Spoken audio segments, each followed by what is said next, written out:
We are business. Crack. What's good? For 3 weeks now. I got it in my fingernails. I can smell it. It's in my system. Word. That crack, boy. I mean, after you take a month to bag the shit up before you sell it, what do you expect? You ain't want nobody to leave with this shit, right? Spent all last week saying count it, make a profit. Yeah. Count crack and shut up. Shut up, nigga. Don't fucking give up the whole operation on the podcast. What's wrong with you? That's that Vlad shit. We got the feds in our pocket, nigga. We good. That's that Vlad shit. I said in our pocket, not on the wire, nigga. What I'm saying is, that's that Vlad shit. Watch your mouth. They trying to get us all out here. Florida trying to take us away. Trying to put us in prison forever. We gotta be in Florida for them to get us. That's Kodak problem. He can't stay out that motherfucker. Yeah, but he still on parole. In bubble gum and shit. Huh? Ain't he on parole? Still in bubble gum and shit. That's your man. It is. Anyway, and I get sometimes you gotta check if you got it. But, wait. You know. We'll get to the mental troubles of your man's in a minute. Who the fuck are you? And we can get to the shits.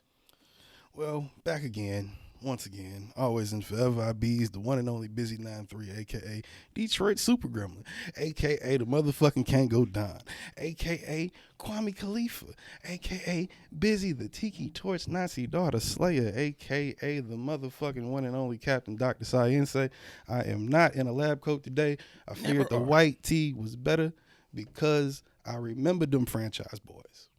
Do you? Oh, my goodness. Well, you know what I mean? And I guess I should say to myself and to all those around the world listening that we all love, like, share, subscribe, that I am the one and only motherfucking Jose Ortega, the one hailing from the home of bitchin' tequila, 50-cent margaritas, and cartel dealings, a.k.a. the one and only Tito Lee, a.k.a. Tequila Papi. AKA, and this is a brand new one, you know what I'm saying? The almighty, Rum Lord. You dig? You know what I mean? Sometimes you got to switch it up. You know what I mean? Or the almighty automatic Rum Lord. You dig? AKA 3600 Ortega, because these niggas were trying to disrespect, but they know how to swim God do. AKA the pie guy. You motherfuckers. No. The one and only Zay Mysterio. You feel me? The Kush Crusader. The Petronome himself. The one and only 2030 Space Ghost. And we in this bitch, episode 191, Non-Millennials Podcast, Outer Space Media. We in this bitch. Nigga tried to fast forward this 6 weeks. Yeah. But, yeah. So, your man's. So, how we going to help? Sometimes you got to steal bubblegum, dog. I don't know. No, you don't. You do. You don't. I have said it on this podcast before. I will say it on this podcast again. There are plenty of undiagnosed motherfuckers walking around here. If you like this podcast, you probably one of them. I know I am. So, duh, nigga. So you telling me sometimes you're a super gremlin in these streets, nigga. Somebody knows. Sometimes you just gotta do shit after midnight. Gremlin? A super gremlin, nigga. Word to OVO, nigga. Yeah. Super gremlin. Straight like that. Z shit, nigga.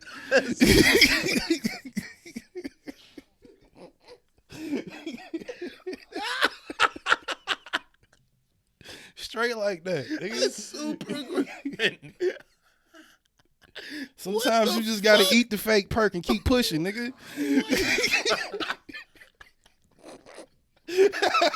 Yo, this nigga said all right. No. I love this motherfucker. I love him. I love that nigga, bro. You autistic. In 10 years, he's gonna be one of my favorite artists for sure, or one of my top 20. Oh my God, artists. Are you serious? Give him 10 years and 4 classics. Yes. Yeah. Word to OVO, like I said, nigga. No. Yes. No. Six God can be wrong. He can be wrong. Word to Batman, but still. I am Pie God. I have been wrong plenty of times on this podcast. Plenty of times. Loyally. I'm going to be wrong today. I ain't been wrong yet when it come to Kodak. We said the nigga was going to jail. He went to jail.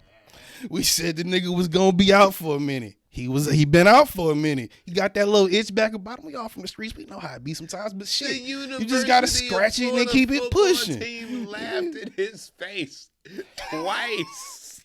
Keep bringing this up. Yes, we talking about the University of Florida football team. He said them niggas gonna be nigga. Half the old line is already never gonna play in the NFL because of motherfucking CTE issues that they gonna have before they 21. Oh man, and let's be honest, the ones that make it to the league are probably gonna be Raiders. Yes, all of them are. All of them are. All of them are. We gonna go do a Super Bowl. Super Gremlins.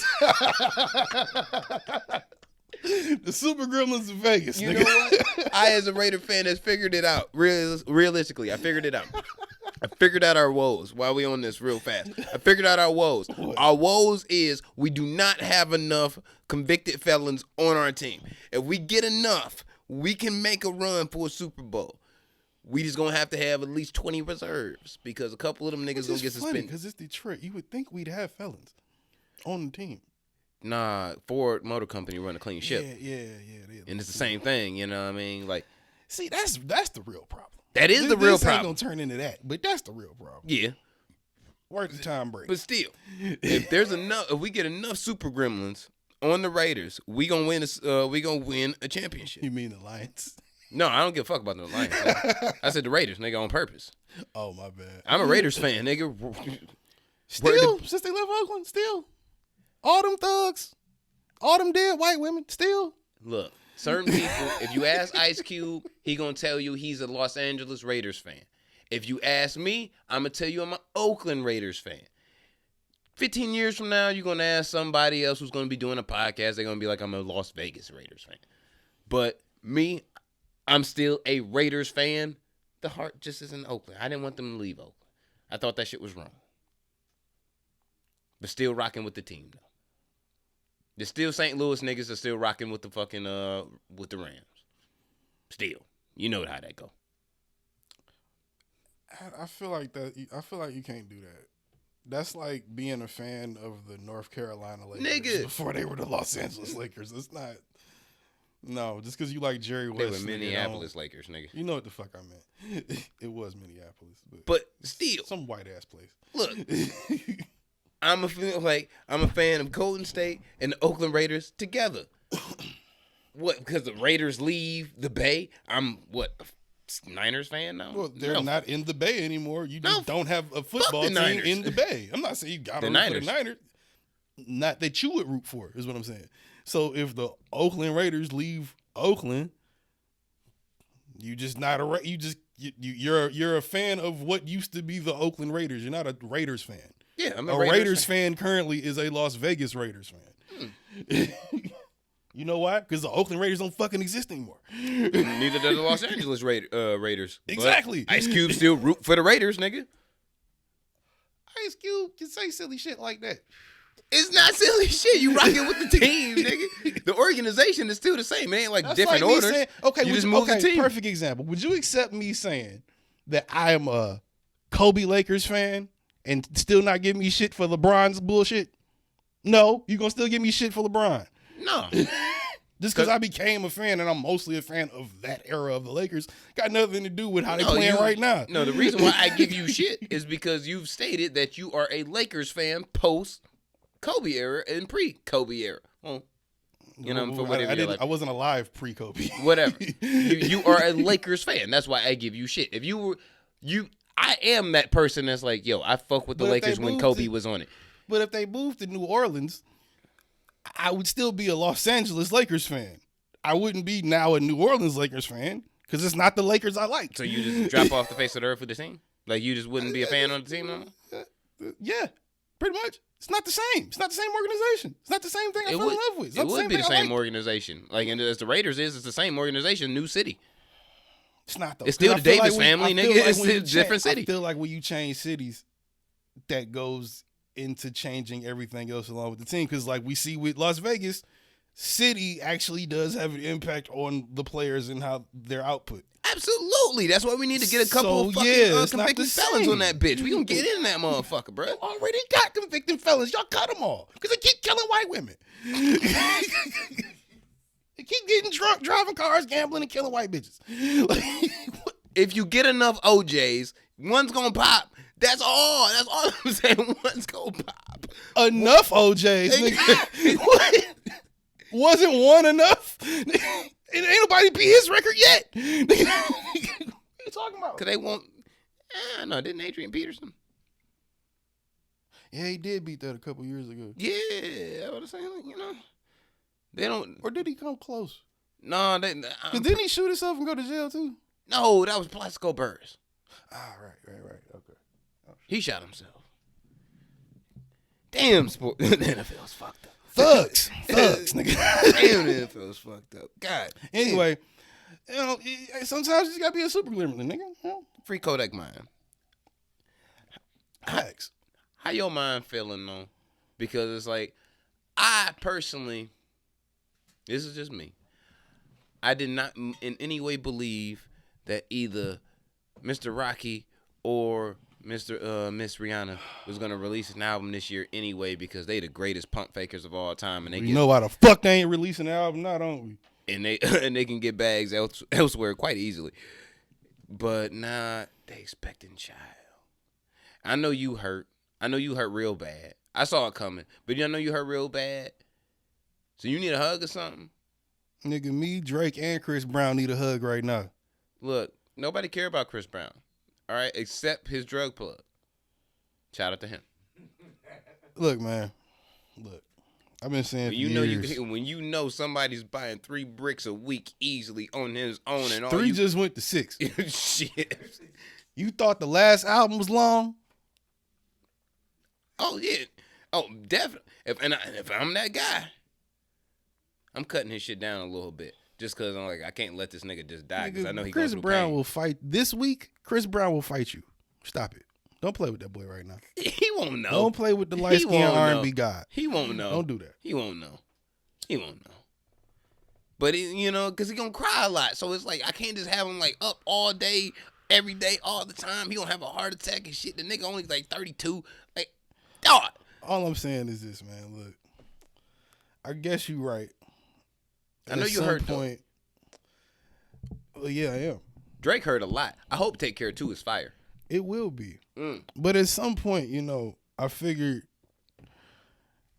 I would, in the time since Rihanna's been on the scene, I would have collected my accolades and been close enough within proximity to shoot my shot. You weren't. Unfortunately, that did not happen the way I thought it would. But failed. As I have to resign and take this L for myself, and I guess every other nigga that wanted to, nigga, you wanted to fuck with her too. You just married. You're not delusional like me. Anyway, taking this L is taking the L. This podcast works. But you know what? At the end of the day, I know I'm right and okay and righteous in my feeling, no matter what you or you, the world, says. Because I know when Drake gets mad enough to block you on Twitter and Instagram and unfollow you and shit, like he did to Rihanna and ASAP, because he found out what I found out and felt the same way as I did. Makes sense. I get it. Keep it a beam. I think this is the proper amount of emotionality for A, Take Care 2, and B, motherfucker, how dare you do this to us? Which motherfucker? Rihanna? Oh, yes! I ain't talking to ASAP. Nobody give a fuck about him. We thought he was a girl till yesterday. First off, Rihanna don't give a fuck about you. 2, now, shout out ASAP. I'm an ASAP fan, so I'm still gonna get a record. Shout out to Ree. I'm still getting a record. You're not. Shout out ASAP. Shout out Drake. There's not gonna be a really good Take Care 2, only because, and the only reason I say this is because last time Drake got in his really depressive bag, it was views, and as far as that was different depressing. It was heartbroken. Yeah, depressed. but it was his own depression. That for was him, rich depression. But he was writing his own shit. we all acknowledge the fact that how much of Take Care is The Weeknd. The Weeknd is too smart and too rich and is on his Michael Jackson cokehead shit. He is not gonna get robbed again. Do you think Abel is not able to put his differences aside with Aubrey and make something beautiful like Take Care 2 for the streets? I think he is. Boy just put out Dawn FM. It don't matter what you do on Take Care 2. You got to beat that. Why would I help you?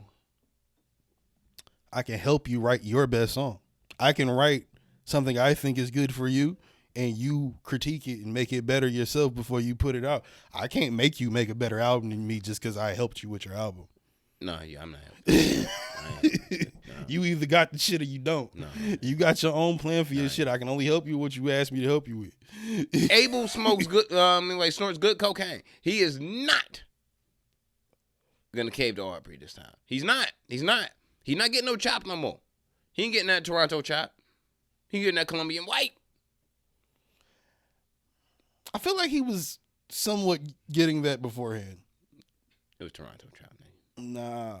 You got to think before it gotta. If it come from Colombia to the United States, before the United States, it's probably either going through Maine, Jersey, New York, Michigan, Minnesota, Washington, straight over, right?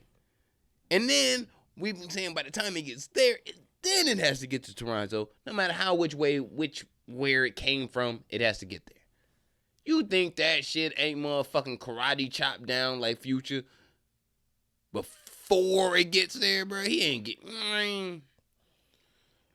Regardless to the he was hurt when El Chapo got locked up. Regardless to the Toronto chop or the Colombian pure, I think the level that these niggas are at right now justify them coming together. Especially since all men just took a loss. Any single man out here in these streets has taken an L with this news. We all need this. And I think them two niggas understand that about us. Delusional. I understand you, B. I understand. Y'all all hurting delusional. Y'all all hurting delusional. I feel your pain. Nigga. No, you don't. You're married. You already got your Rihanna. Shut up. You don't get it. Yeah, you right. But I'm trying to connect with you niggas who accept this connection. I feel your pain, nigga. It's cool though. I'm gonna just get Billy. I'm a Scorpio. I can move on quick. I'm not gonna entertain this part. So Rudy Giuliani. Ain't nothing wrong with Billie Eilish. So your man's Rudy. This is not my man's. It is your man's, because Trump's your man's, and through Trump's, Rudy's your man's. So I don't even think Rudy is Trump's man's no more. They is man. I'm pretty sure Trump was like, they mans, they just snitching on each other. They gonna end up in the same prison together anyway. Trump would never. Yes, he would. No, he wouldn't. Yes, he would. I'm pretty sure Trump would hire some booty warriors to get Rudy the fuck up out of there. Rudy is Trump's booty warrior. But then what do you do when you hire a booty warrior for your booty warrior? They got a mandingo, that shit. They would just fall in love, nigga. That's why prison works. That might have been the gayest non-gay reference we ever made on this podcast. Oh, both of them things. Anyway. Yeah, what did this nigga do? I keep seeing this picture everywhere. Yeah, so your man's Rudy, apparently all this shit is getting to his fucking skull, so, because... the feds is on his ass for real? Yeah, well, we already knew that. That's what I'm saying. Yeah, still on his ass. We already knew that. So, your man's Rudy apparently was one of the fucking weird-ass mascots on The Masked Singer. Like the show? That Nick Cannon host? That Lil Wayne was dressed up as a little robot on? Yeah. Okay. So he was dressed up. Wait, recently? Yes, that's this week's Masked Singer episode. So what was the crowd reaction when he took the mask off? It wasn't about the crowd reaction. It was about the motherfucking host reaction. Wait, that was Nick Cannon, isn't it? He plays the same role that Terry Crews plays now on America's Next Best Talent or whatever the fuck. He plays the same role. He just does it for. I thought that was Nick Cannon too. No, Nick Terry Cannon Crews did all of them shows. shows. I'm about to say he got fired. Remember that? We talked about it. I thought he didn't they get. Oh no, that was Viacom. He went, but he got fired for that shit. Okay, you know. right, yeah. So they hired the coon Terry Crews for America's Best Talent and shit. So yeah, I gotta stop calling this nigga. he's a fucking coon. Damon is not a coon. He's a coon. A misunderstood Flint nigga. He a coon. Believe me, it's very easy to find coons in Genesee County. They're everywhere. Anyway, I give you that. So, two of the hosts are Robin Thicke and Kim Jong. Kim Jones from Living Single. Ken Jong. Ken Jong. Oh, okay. I thought you said Kim Jones. No, Ken Jong. The doctor dude. Yeah. From Hangover. Yeah. What was it? I fuck with that dude. Jesse McCartney is a host, and there's another host too. I can't remember. There's another female host, I believe. But once he introduced himself, yeah, I'm Rudy Giuliani. Yeah, I was this character. Robin Thicke and Ken Jong got the fuck up and left. Like right off. And this is live. And these niggas, all right, got the fuck up, walked out. I'm sure some lawyers and some agents was like, look, nigga, you gotta, you know what I'm saying? You gotta go out here and do this contract and shit, because I get paid, you get paid. You know what I mean? Like, that's how this shit work. And them niggas was like, nah, fuck that nigga. And he was like, yeah, I understand that, but I need to get paid because I got this coke habit. So, thick ass is back out there. I gotta pay the guy. Go. And they said, nah, fuck you, Larry. And then Larry pulled out his needle and his shit, like right then and there. And they was like, all right. And they went back out there. But they were very much upset at the fact that Rudy Giuliani was even on the show. But I mean upset just for pure political views. This is Robin Thicke. This is the man that lost Paula Patton. Now, me and my wife can both agree. Shameful. Can both agree that Paula Patton is a terrible actress. But if she's down for a threesome, the Ortega family is taking that application. I feel it. You know? I feel it. So but if you on that type of stance, and I laughed at Paula, the album. I laughed at that one. It was sad to see. It was a very terrible album. I felt bad because he really sat down, wrote all of them records. On purpose. Recorded all them records. On purpose. And then had them mix and master. Yeah, the whole bitch. Came up with an artwork. Yep, the whole bitch. Didn't do no promotion because of what it was. Yeah, which makes sense. Yep. But then put it out. And at no point in that process did Robin say to himself, I'm high. Let me sit down. Let me stop. I'm blowed. This pill got me tripping. And at no point did he say that to himself. You know and why? I get why Paula heard that album. If she even heard it, she probably just saw the cover and said, no. You know why? You know why? Because the person that's moving them packs to Los Angeles do not have to make the extra stop in the motherfucking Toronto before it gets there. I think Robin Thicke is just one of them. Look, we not gonna old Hollywood cokeheads for real. He come from old Hollywood cokehead money. Absolutely. You think he's not invited to the party? All the time. Every time. I love to hang out with Robin Thicke. You and me both. Shit. I didn't say I didn't like the nigga. I just said the album was trash. Look, anyway. Yeah, Rudy Giuliani was there. Now, this is what my thing was. I really wasn't that upset at the fact that Robin Thicke and Ken Jong walked out. Because I'm like, I know they political stances, so it's like, all right. I feel if you wanted the real niggas on your political stance, you would walk out. And they did. So it's like, all right, during the show you got paid to be there for, dog. Like, I feel like that's posturing more so than actually. Like, that's like that Whoopi Goldberg shit, like her getting suspended for that shit, and she got fired. Not for it. Oh, they fired her now? I guess because she threatened to quit, they fired her. Yeah. I didn't know she got fired, but that's kind of like that shit. Like, what did she say wrong? She offended some people. I know what I know what she said. I know how it could be perceived as wrong. But demographic of peoples is very sensitive. But you also know you on especially The about View. that subject. You also know you on The View. So Whoopi being Whoopi, we all know Whoopi don't take no shit. She don't give a fuck. But at the same time, you know your audience you talking to at 3 p.m., nigga. You know who the fuck you talking to. So I feel like that's less so posturing. That's more so, hey, I said what I said. That's more so I said what I said, whereas you getting up walking out because you see a nigga face that you didn't even know was in the building, and just because of how you feel about the last 5 years in politics, you get up and leave. That's corny to me. On both of their part. That's corny.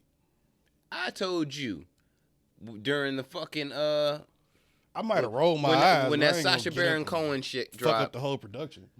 and they was interviewing Dick Cheney.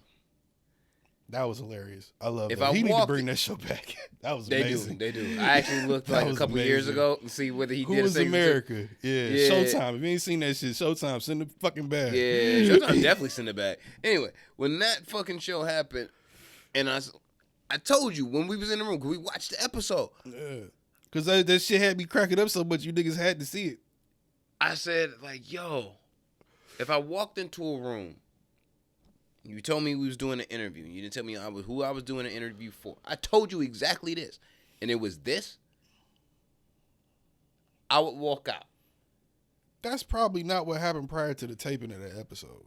No, he did that on purpose, but I'm saying if this was that, if in that situation, this exact situation, it was a hypothetical that really did happen, technically, to these people. Right. Like, you didn't know that somebody that you can't stand on a moral and ethical level, you've been watching this motherfucker been entertaining to you for a while. That's even harder for me to wrap my mind around, though, because... That's Viacom shit, low-key. True. But that's even harder for me to wrap my mind around because... Fox did it, so they Republicans. So. Yeah. I think Damn. Viacom is part of that. I think they are kind of... I think it makes they it do real business. easy for Rudy to get in on that shit because he know you need a check. You know he need a check. I didn't think about that. Yeah, you're right. But still, even to that though, you gotta think about it. Why fuck up the whole production? Because you see Rudy Giuliani's face. Like I said, like from an individual standpoint, right? If I'm Ken Jeong or I'm fucking Robin Thicke, my rich white ass and my rich Asian ass don't care that much. They do. Why? I feel like that's posturing. Why do you care that much? Because Rudy's man, because they have no affiliates amongst each other other than they dislike the politics. Rudy's man's is Trump. Trump is the reason behind all the Asian hate and shit currently. Okay, so Ken, I get. Yeah. Paula Patton ain't break up with you because of Rudy, nigga? No, but Paula Patton is essentially black. If she got pulled over, they gonna put a native black on her fucking shit. Robin Thicke is kind of black if you want to go there. Paula Patton is black. Paula Patton is black. But Robin Thicke is like Robin Thicke is like Bill Clinton black. You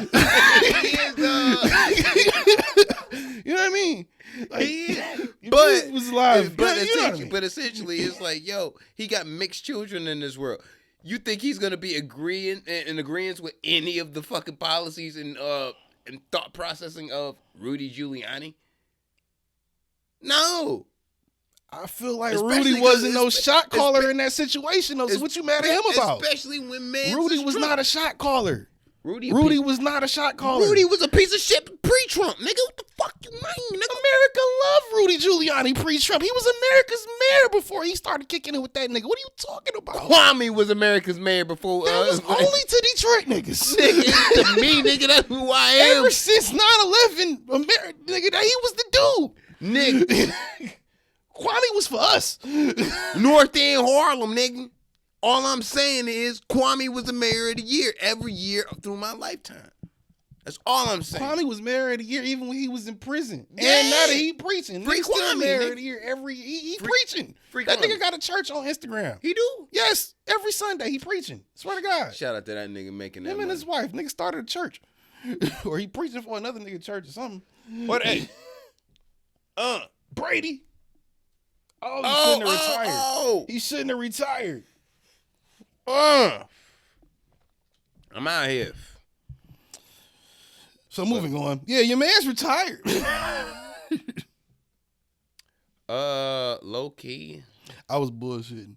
I still want to keep talking about the Rudy thing. Oh. Like Rudy is really, he was America's mayor, nigga. Like, what are you talking about? Kwame is America's mayor. Okay, you can say that as a Detroit nigga. That's gonna be respected and understood. But for the masses that don't know that's not from where we from. No, they know that Rudy Giuliani has been America's mayor since 2001. Fam. September 11, 2001 to be specific.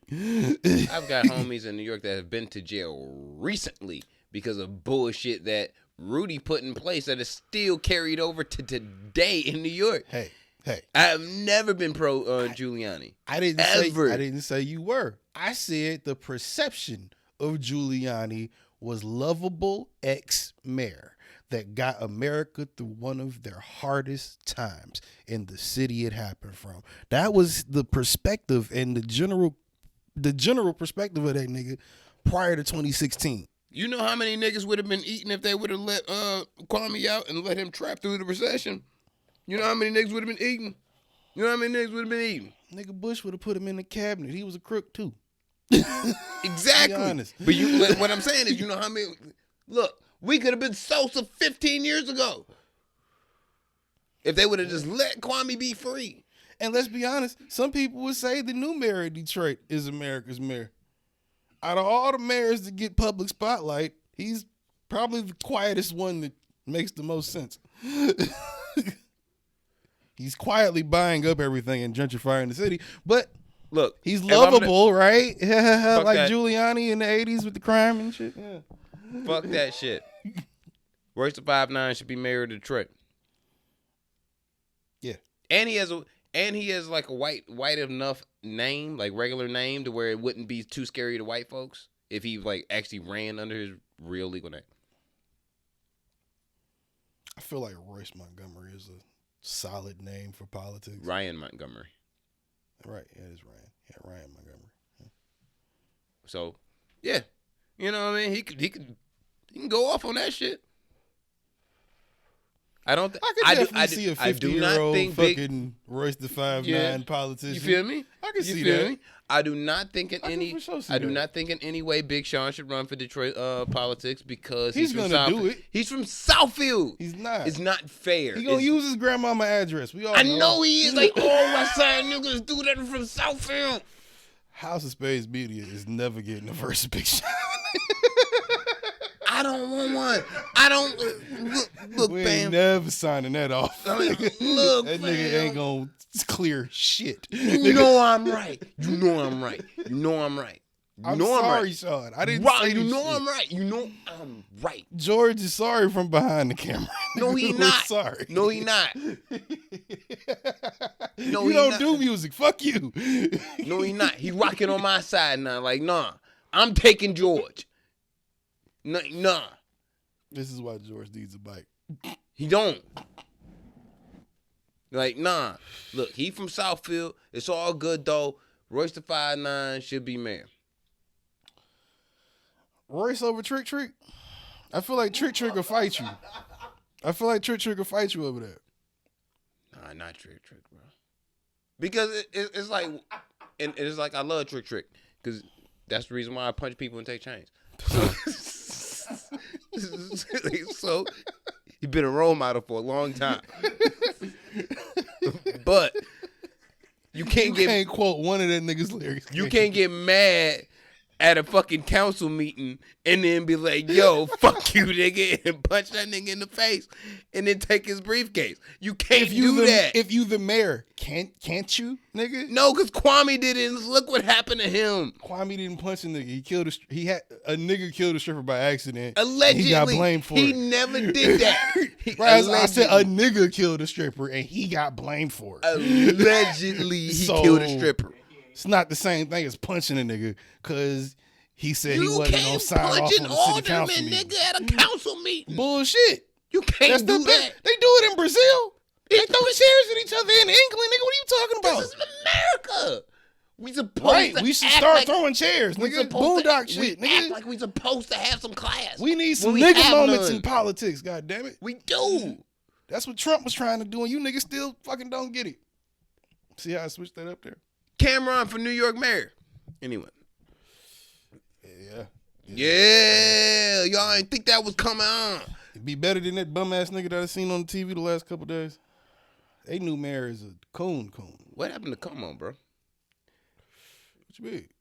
Oh, you see the president of CNN. Is he still on CNN? No, he got fired. But you see the president of They CNN came had after to all resign. them niggas next. Like, they on wild. Nigga, the president of CNN had to resign because it was connected to the Cuomo shit. I found that out earlier this week. I was like, what? Nigga Jeff Zucker, the nigga he been running that bitch for like as long as I've been watching CNN. He been running that bitch. What Como's lover say about that shit? No, it was some shit. He was one of the chicks, I guess Cuomo harassed, allegedly. Told you. Allegedly Zucker harassed. I don't know, or Zucker had a relationship with and the shit went sour. Some shit happened where it was convoluted. The only way. And that nigga was like, I'm going to step down. The only way this nigga gets saved is if Don Lemon come through and tell him about his sex capades with him. That's the only way this gets saved. No, the only way it gets saved is when Don Lemon is done on CNN, they start a podcast. I would listen to He's Don working his Lemon. way off of CNN. He getting bolder. He getting bolder and bolder and bolder. But he's been doing it slowly for years. Yeah, but it's like I feel him though, because he's one of my favorite black gays. You know what I mean? He's one of my favorite black people. Shit, that nigga been going off like slowly. And I gotta say that because I feel like niggas really don't be fucking with Don Lemon for real. And Don Lemon been saying some real shit for years. He be saying some stupid shit. But that's shit because sometimes, of the network he on. But he be saying some real shit. He too. do be saying some real shit. That's what I fuck with Don Lemon. Especially for the network he's on. Como only get, you know what I'm saying, the leeway that I give him because I believe him and Don Lemon are on the down low. That is for the CNN fan fiction I'm writing in 2025. That's gonna be lit. That's gonna be lit. I've been studying this shit for 20 years. I got some shit. I'm trying to get. I remember Rick Sanchez, nigga. Y'all don't even know what that mean. Sounds dirty. He did. It sounds dirty. He did. That was before the one I respected came out. Nigga. Anyway, and the one I respect don't even exist for real. What? I said I fuck with Don Lemon. The only reason that Como, because you fuck with Como. I don't trust white people like that. I fuck with Chris Como, bro, until I found out he was, grabbing ass and shit unwarranted. You can't be out here grabbing ass unwarranted, man. You can't be grabbing ass or pussy unwarranted. That's what I meant. That was a double But you implication. voted Republican, so I'm just telling you, like, you can't just grab by the pussy. Telling people I voted Republican. I Did voted you for not? Joe Biden's geriatric ass, and I'm watching this nigga fall asleep every other day on CNN while he's trying to give a speech. Old. I don't want to hear it. He old. That was some of the funniest, truest shit Trump ever said. He old. I am not a Trump supporter, but that is some of the funniest, truest shit he ever said when he said Sleepy Joe. Because as soon as he said it, I said, yeah, that nigga look like he need a nap like a motherfucker. He do. He look like he need a nap. Seen him talking about the Taliban the other day. They just took out the leader. He was up there half snoring when he was talking about that shit. You a 49ers ass receiving ass nigga. I'd hit you in the hands and you still drop. Disappointment to Patrick Mahomes. I threw the shit with the Pat Mahomes with the slide, nigga. Did the whole chair movement, like flick, of the wrist, nigga, no shoulder, Mind if I get some of that rum, Lord? Oh. Thank you, sir. I appreciate it. Oh, yeah. Help yourself. Appreciate it. Bacardi, send it back. Yeah. Rum Lord, Tequila Poppy. You know what I mean? Patron, send it back. He's the almighty Rum Lord. Respect it. I know you can have that. You can have that. Go ahead. Go ahead. I know. There's no shortage of rum or tequila in my house. Especially if Bacardi send it back. Yep. No, nigga. Nigga got a half pipe. You gonna fall asleep? What the fuck you mean? Give I'm me some of that surprised he's shit. still awake. Yo, we must be really entertaining today. You still awake? No, you weren't. No, you you wasn't wasn't. before it. Last week you was asleep like a motherfucker. No, that was the week before that. I was asleep. I was awake last episode. We gotta look at the tape. Remember, we hear you laughing more than an hour in. We know. Are we an hour in? Now we are we're 40 minutes, 39 and a half minutes in right now. 39 and a half minutes in. Anyway, Your man's Rudy. A terrible person. Yeah, fuck that nigga. Like I said, Tom Brady retired. Tom Brady retired. I'm still the greatest GOAT quarterback of blunt tossing of all time. I can't say I've seen a better one, so I will give you that. Yeah, so I'm Tom Brady, GOAT tossing, blunt tossing. So yeah, but damn, low key, 7 rings. Here's the thing, because this goes back to like last Saturday. So my wife texted me and was like, "Yo, you see Tom Brady retired?" And I was like, "That's some bullshit." And she was like, "No, that's what I said." She was right? like, "No, it's real." And I'm like, "Nah." The reason why I say it's some bullshit is because it didn't come from him yet. That's what I said. Because I was like, they said sources say. Yeah, they sources say Brady said. And it was like, and I'm seeing ESPN shit pop up per Adam Schefter. I'm like, all right, look, when he say something, I know that nigga looked at his dad like, dog, bro, chill. So I'm like, all right, cool, whatever.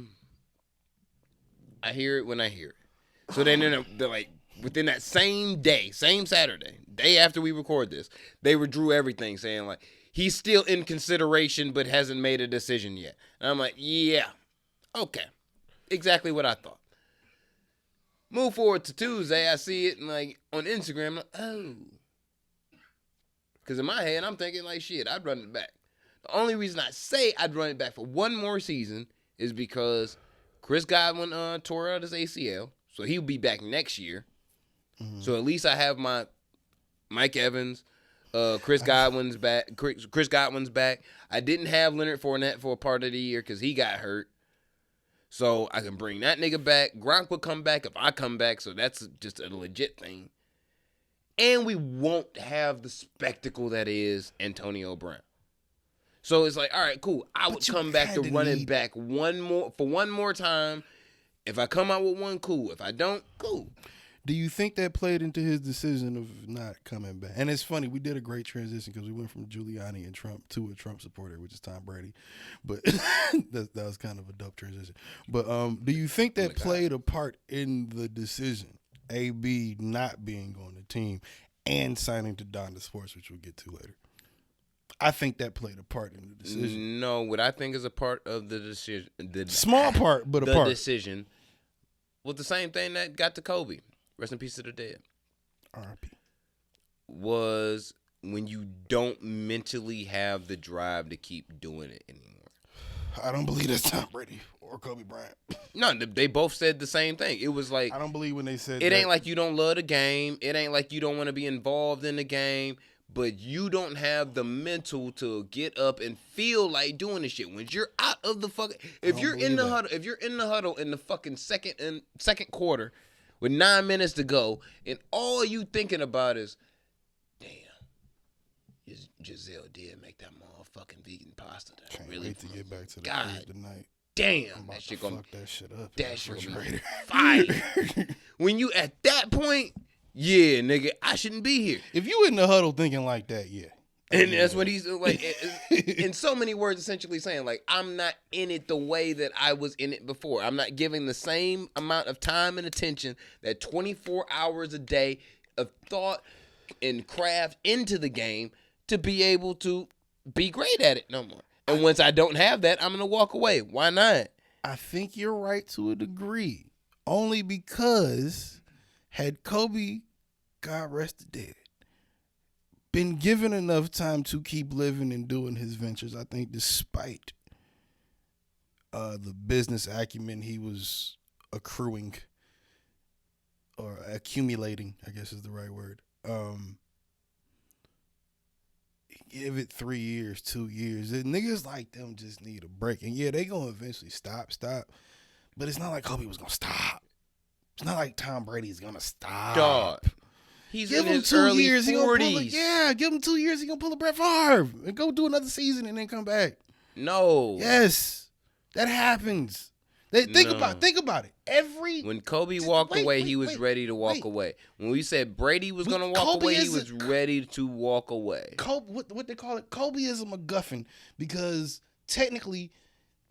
Tim Duncan walked away. He was ready to walk away. Tim Duncan was 80 years old when he walked away. That's not the same thing. No, No, they was about the same age when they retired. Retirement time? Yeah. Look, well, Like, and not only that, Tim Duncan was awesome.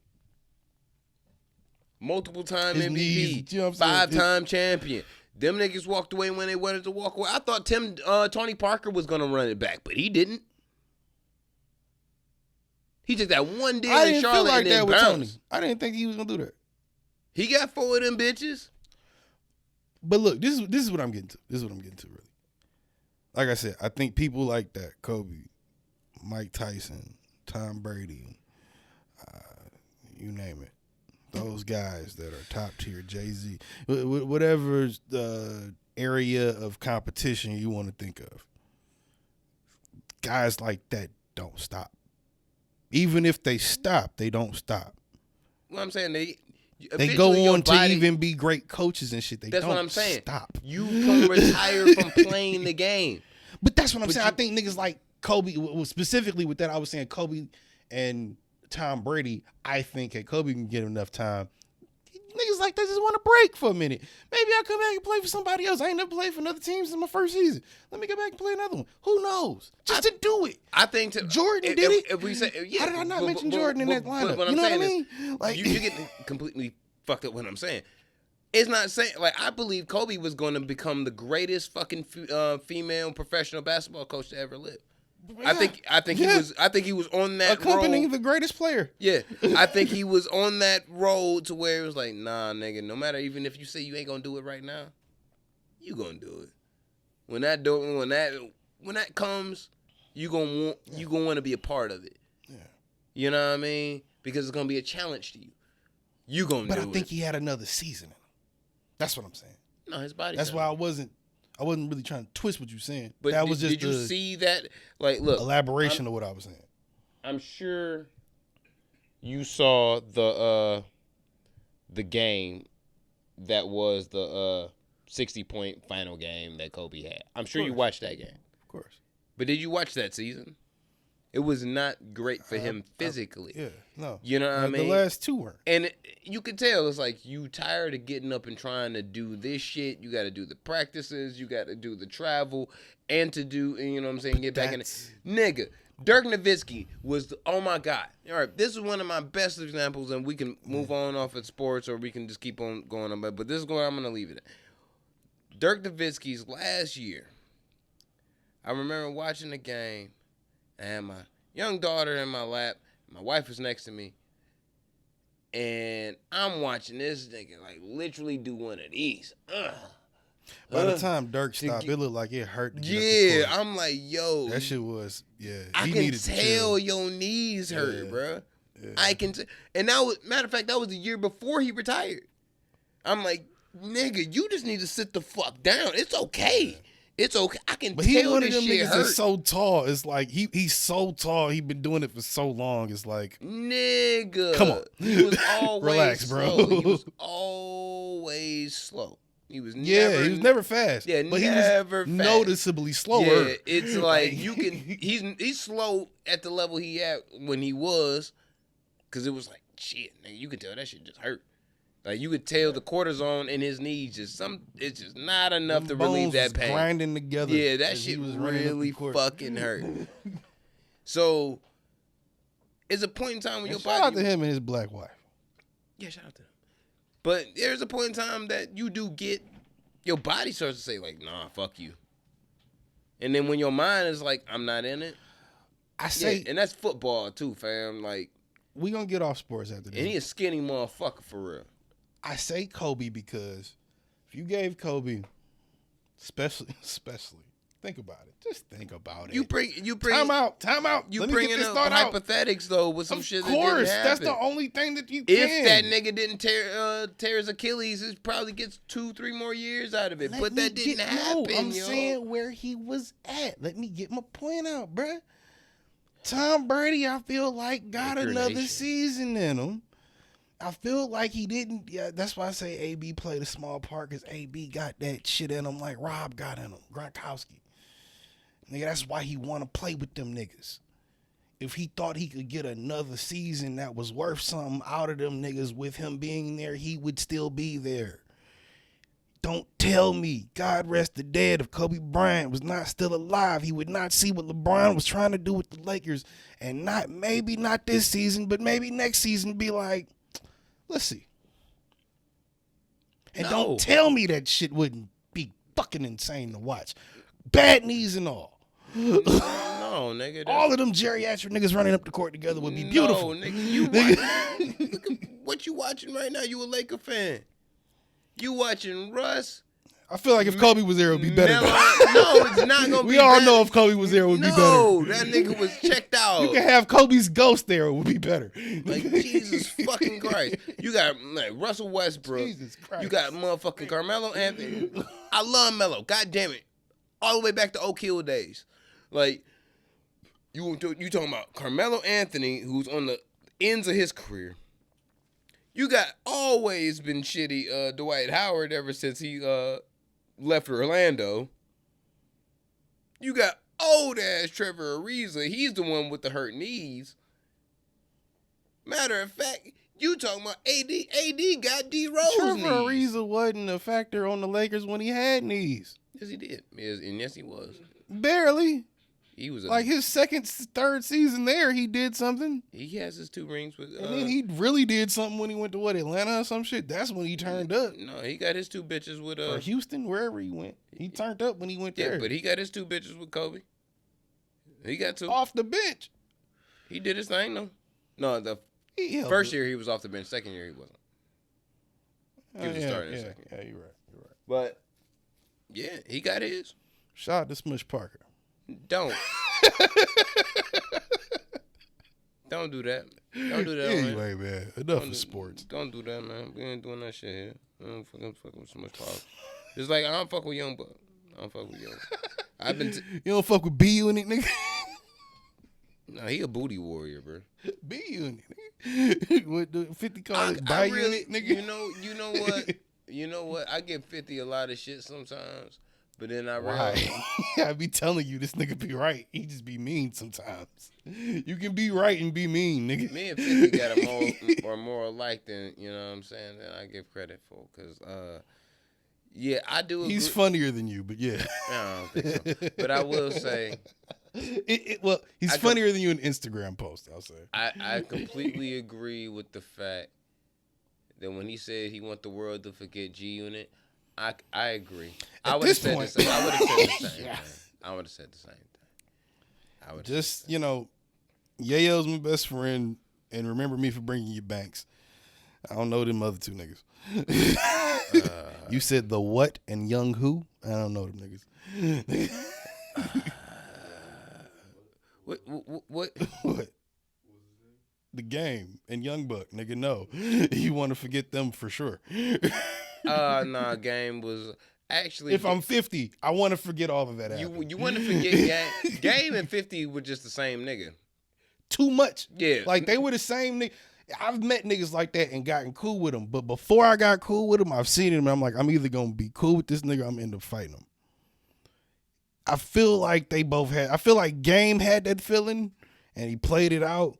And 50 is the type of nigga to just fuck with you and be like, oh yeah, you pussy, and be like, I was just fucking with you. But nah, nigga. But my I'm gonna thing fuck you was up. like, Don't do that.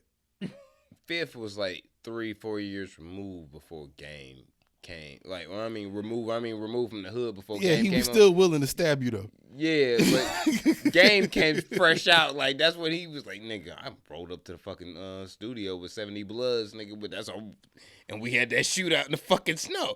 Like, he was not removed at all. Like, he was just, like, that nigga came back yesterday. Boy, how I miss early 2000s. Oh, my God. When we could just shoot at each other and just get it off. And, you know what I mean? And everything gets settled. That was beautiful times. Remember 300 bars and running. Remember Pages? Oh, man. Remember straight out of Cashville.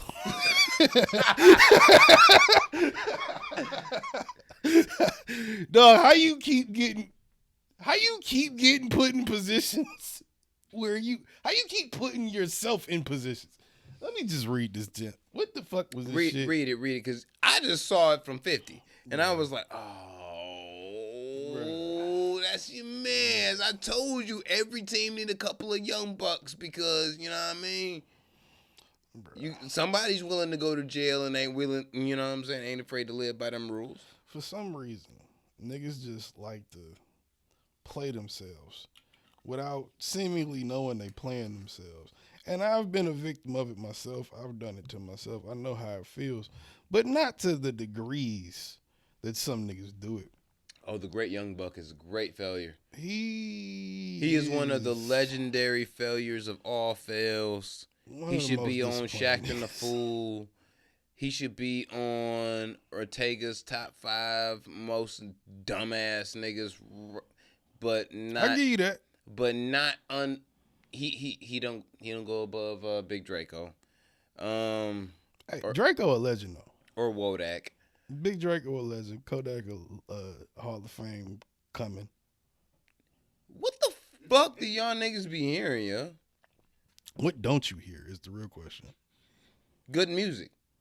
I don't know how you don't hear that. What when the fuck you're you a connoisseur of good music, I don't know how you don't hear good music. You listen to good music.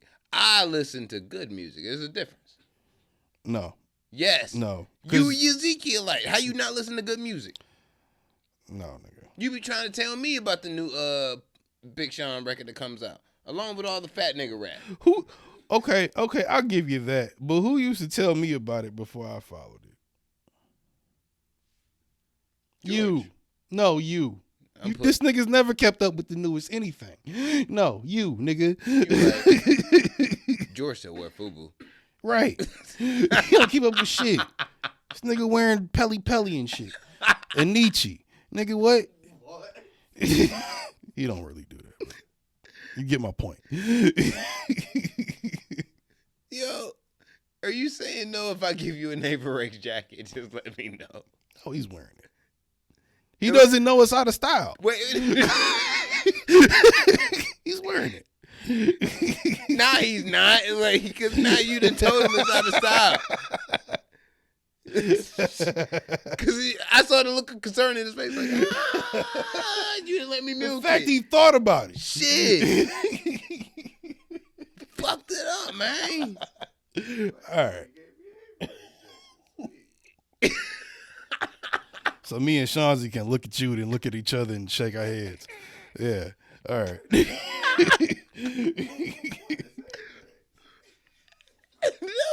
wears Avery jacket. Does this nigga know what year it is? No, I don't think he does. You can't get away with wearing the Avery jacket not unless you vessel, and he wouldn't do it.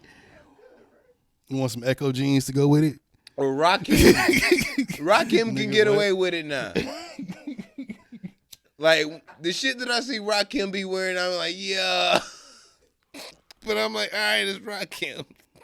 What am I gonna And that's the only reason I don't say right, shit. it's like, what am I going to The say? only reason you can't say shit is because it's the God. Yeah, it's it's like, what am I going to say to Rakim? Yes, he looks That's like... worse than talking back to Jay-Z. That nigga be... You can't do that. That nigga still be out here in the baggy, leather say nothing pants, to that nigga. Like, he still be out here with that shit. He still got the Avery jacket on. What you gonna say to Rakim, nigga? Not a fucking thing. Not a fucking thing. You got any respect Not a about yourself for fucking hip hop? Anyway, found Matter a of fact, I young would buck actually thing. punch a nigga in the face if I was in the club and I seen somebody like insult Rakim for what he was wearing. I'd probably punch that nigga just off rip. I feel like if you 17 or older, you can get punched in the face if you insult Rakim. If you 16, you don't know no better. If you 17, you got an uncle that No, nigga, you just don't disrespect Rakim, nigga. What the fuck you talking about? Because you might not know. No, nigga, you know who the fuck that is. That's Rakim. You don't, nigga. though. I don't care. You just got punched in the face. Look, no, people don't know. I know niggas our age that don't know who he is. What you talking about? Got punched in the face. You listen to this podcast. Do your Googles. If you listen to this podcast, you should know who Rakim is. Learn who Rakim is. There's some people that listen to us in Scotland. They probably don't know who Rakim is. They got hip hop in Scotland. What the fuck are you talking about? Yeah, but they might not know who Rakim is. If they know who Lil Uzi Vert is, they know who Rakim is. Nigga, they listen to some of them niggas listen to Stormzy. The fuck you mean? I say that because it's Scotland and it might be sparse, so you I've might introduced find one English- record next to the other. I've introduced English folk to Lupe L and Fiasco, R close in the and that was alphabet. in I don't know. 2013. They probably still got record stores in Sweden. What? Yeah, no, nigga, 2013, Rakim was still irrelevant. Well, more irrelevant then than he is now, I'll say. Think about what was popular in 2013. Argue like a Republican. What the fuck? Look, I argue like a Republican. if you disrespect the guy that is Rakim, you getting punched in the face in the club. I'm sorry. If you don't know he the God, 2013, 2023. He ain't got to explain it Unless to you. it's If 1993, he is the I don't God, expect you to know who he is. I'm the pie God. If he is the God, nigga, you getting motherfucking knocked out. That's it. I feel that if the niggas our age or older. I'm saying if you younger than I'll say fuck it. I won't even stretch it that far. If you younger than 25. That's not Kodak. That's not don't Kodak. That's not Kodak. Like, you fuck with Kodak. That's not what Kodak would do. It's not what Kodak would do. Let's be honest. Neither of us and nobody listening knows what Kodak would do. It's Kodak. None of us know what that nigga would do. You understand them type of people. So But not that well. you have more firsthand experience. True, but still, that's not the point. I also know when I don't know what's going on. You be around little Bodaks all the time. Little Bodaks, all right. All the time. And it's okay. I think you should accept your role in life as an anthropologist, my nigga. Anthropologist? Yeah. It's gangsta over here. We see all type of shit. I'm not sure I remember what the definition of anthropologist is. I know, So I'm going to let it slide. you weren't well Because this nigga educated. using Okay. big words to my left. And now I feel uncomfortable. So I might throw something at him. This is how you know niggas ain't smart. What was that? This is how you know niggas ain't smart. What was that scene in Soul Play where he was like, "You're using big words. And I'm trying not to take offense, but I'm taking offense."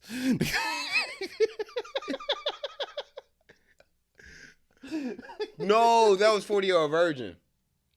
Yeah, it was Kevin 40 Hart. Hart. Yeah, It was Kevin Hart. Yeah, that's what I thought Soul Playing. It's Kevin Hart. But yeah, He was like, he used it big was, words it in was front of me. 40-year-old Like, version. I don't know what they mean, so I'm gonna take it as offense. Like, watch your mouth.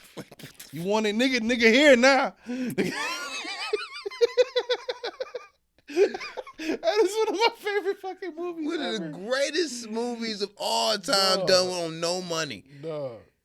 Shout out to all like Nigga, that was this when cut- niggas was still. I'm not gonna say all the niggas not humble, but niggas like Seth Rogen was still humble to some degree. I felt like Seth Rogen really lost his touch. Nah, you know what? I think a lot of his childhood ideas was his greatest ideas. And he pimped that to the max. And that's when he had his prime. Because he used old ideas that were great and used them to the fullest.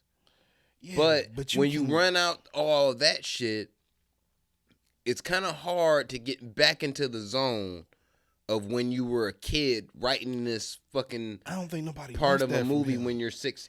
Nobody wants the next teenage. Nobody wants the next Superbad from him. No, you don't. He already gave us Superbad. Exactly. But it's like, where It's a do you... great fucking movie. But that zone that you were in when you were 16, you have to figure out that same zone when you're in your 40s. What is the new zone for you to It's make not that... Santa Inc. I know 'Cause- that. Yeah, but even in his prime, Shit was do garbage. you remember fucking Funny People? I like that movie. That movie was fucking terrible. It was, and I liked it because Eminem was in it and Adam Sandler was in it. I liked it.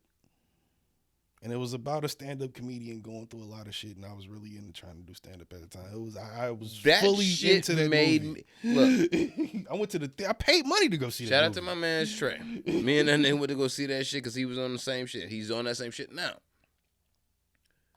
And I looked at that and I'm like, yo, that shit would make me want to fucking kill myself. Like, that was depressing. I think in real life, if that was a real comedian thing, he would have. Yeah. Yeah. Like But that was a real comment. But I'm just like, there was that nothing he funny portrayed? about that movie. But That was the irony of it being called Funny People, though. yeah, Because funny people lives aren't fucking funny, but they pull funniness from it. That was kind of the point. I don't think there was shit funny about that movie. Like, That was the point. I don't think there was shit funny about Knocked Up, but I think Knocked Up was great. I think, Knocked Up was weird. I only watched it one time, so I have to rewatch No, it. I as actually an like adult. that movie, but I don't think it's anything funny. I've never watched it as Because- an adult, so I don't know if I could maybe find shit funnier in it that I I didn't might think it was not have funny gotten at the any time. point. I don't know. Like at any point, because I bought it on. Well, my mom bought it. I think I watched it when she bought it because she was like she wanted to see it or some shit. But I burned it. Yeah, I had that movie, and I was like, so I remember like that was watching it in junior the year when I house. burned it. So I burned it. I watched it a couple times through high school and as an adult, and it still registers to me like this is not funny because it's a real serious thing that a lot of people really try to do without having a conversation about shit. Because in my head, I'm like this. All right, these are two people who realistically don't like each other. They don't. I think that's pretty realistic just from the jump. How many people have But- babies but- with each other that don't like each other? Most people that have babies with each other. I'm not finished. I know, but I'm just saying. But what I'm saying is, they don't like each other. Weird jump off. You had a fling at a club, trying to make it work to get through this for this child. And I understand that shit completely. Right. I understand that. But the jokes around it is, all right, you can trying to make light of it. It seemed, in the sense of what I'm saying, it's not funny. Is because it's not funny because it's realistic in the sense of you try to make fun or jokes through a serious time to get through it. I've been there. I think you critiquing comedy or the comedy of it too much if you thinking that, because I don't think A, it's that serious, and B, I don't think motherfuckers, when he wrote that movie, he's going for, he knows that. Like I said, with Funny People, the same guy directed the same three movies we just mentioned. Yeah, Judd Apatow. Yeah. He knows that when he's doing it. Yeah, sometimes it's He great. doesn't. Sometimes it's good, sometimes it's not. I didn't say Knocked Up was a bad movie. No, I'm not saying that. I'm not even saying it's a good movie. I'm saying I the said idea Funny of People it. was shit. But No, I'm saying, yeah. but you just said what he's making fun of serious things. The way he's making fun of it, you didn't think was really funny, right? I'm saying it's not funny. It's actually a movie that's made in a satire form within a serious situation. Yeah, because I remember it was a whole thing about Seth Rogen trying to like figure out how to, read the books about the shit, and Katherine Heigl was trying to go to the classes, and they fucking had the scene where she was having the baby and all that shit. I remember that shit. Yeah. I remember bits and pieces of the movie. I remember motherfuckers like, well, I don't want to say motherfuckers, but there was certain Karens that really got upset about the movie and was like, that is not the way that pregnant women are portrayed, and da-da-da-da-da-da-da. Like, that was the argument at the time? Yeah, and I'm like, yo, and he's defending it like, People not always find every something. pregnant woman is like that. But in this situation, this You pregnant could see woman, how she would be like that. Yeah, you know what I mean? Like, her whole career is evaded because she don't want to have a fucking abortion, but she just got knocked up by some dudes she just fucked in a club. Well, see, that also, this might be misogynistic, busy talking, but have the abortion. This is why I say I'm It pro-choice. make your life simple, is what I'm saying. I'm pro-choice. But I am of the Chappelle party pro-choice. Meaning, I completely believe wholeheartedly that it takes two people to tango to make a child. Duh. If you don't believe that, you already can't even be in this argument. Yeah. Duh. But I believe if you're being pro-choice, whether you're male or female, it only takes one person to decide whether they want to have a child. Because the child is within the woman's body. Technically, you don't need our approval for shit. Yeah, but so it therefore, also means it's one person, the other person can make the decision not to take care of it too. You can make the decision to keep it. The other motherfucker can make the decision not to take care of it. Shit, you can make the decision to keep it and move to fucking Kansas City. Yeah. And homie not know. Yeah. You know what I mean? Like, there's plenty of girls that do that too. I think that gets lost sometimes in the argument. Those girls that are not even in the argument, but in the conversation. It be some girls out there that get pregnant by a nigga, and the nigga might want to keep it. He might really like her, and she like, I ain't doing that with my life right now, sir. Sorry. Like, right.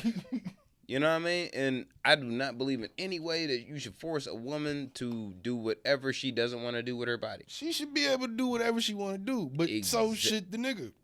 Exactly. Isn't that the Chappelle thing? But it's like the nigga shouldn't have to pay. And I agree with that only in the sense of. And this is coming from a nigga with no father. Pray for you. Only in the sense of. Only. Well, if you have this conversation, if you and homie meet together, y'all, you know what I'm saying, you get pregnant as a woman, you and homie have the conversation of like, look, I'm pregnant, what you want to do? If this nigga's like, nah, I'm not with it, and then you like, well, I'm with it, you go ahead. I don't think homie should have to pay because it's like,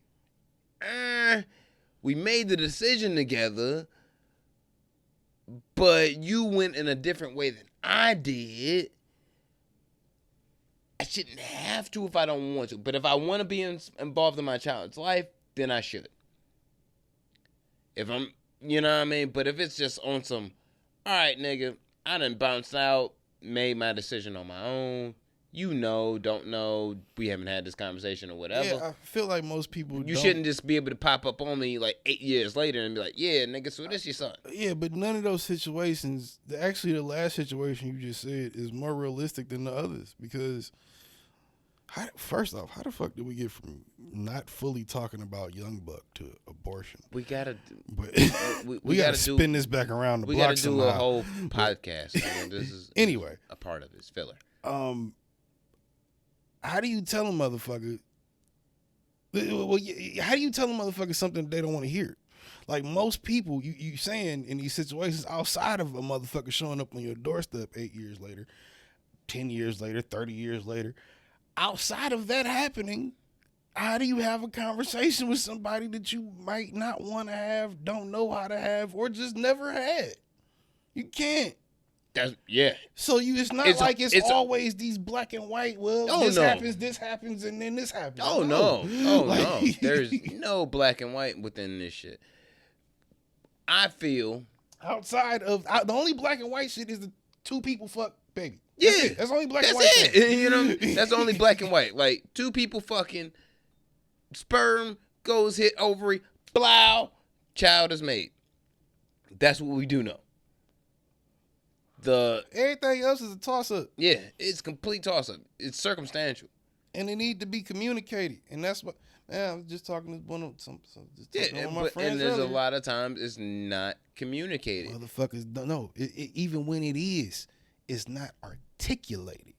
No. Motherfuckers don't articulate what they mean. Motherfucker told me earlier today, girl that I've had a long history with, told me today, fuck you. I don't even know I'm talking to you right now. Get off my phone. Why did you call me then? It's the same thing. Why would you keep accepting something or bringing something in that makes no fucking sense? You can't. You can't unless you do. Being someone who's paid for abortions myself, the conversation realistically was, in my circumstance, like, yo, I'm not there with you at all to be doing this. I'm not where I want to be in life to be doing this. what I would be doing, which you would technically be a lie. And then a lie never, especially when two people know it, never really lasts forever. Yeah. Something's going to get exposed. Yeah. And then we're going to be in a shitty ass place. If we're not already in the shittiest of ass places. You want to be there? No. All right, we're going to this clinic. And it's a shaking a hand or a hand, like a really terrible ass fucking hug, and there you go.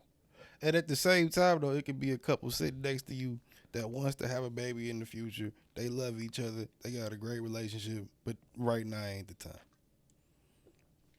At the same time. Yeah. While you going through that, there could be a couple sitting right next to you going through that. Yep. It's toss up every motherfucking time. It's completely circumstantial, but that's why one of my biggest fears, one of Busy's biggest fears, is having kids with a crazy bitch. And not a crazy bitch in the sense of like crazy needs medication. Crazy in the sense of makes my life a living hell on purpose. I think that's fair to not want for anybody. Yeah, I don't think anybody wants male that. or female. But people end up with that, and they end up regretting maybe even the kid because I could have got rid of this little motherfucker. My whole shit is, you know what I mean? I would never want to be unsure of a decision. It's some Libra shit. You know what you want to do. Niggas like balance like a motherfucker. Yeah, you know what you want to do and you know what you don't want to do.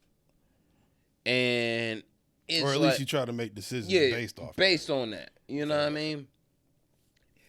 And I wouldn't want to be the person to be like, all right, we are in no position to have a child.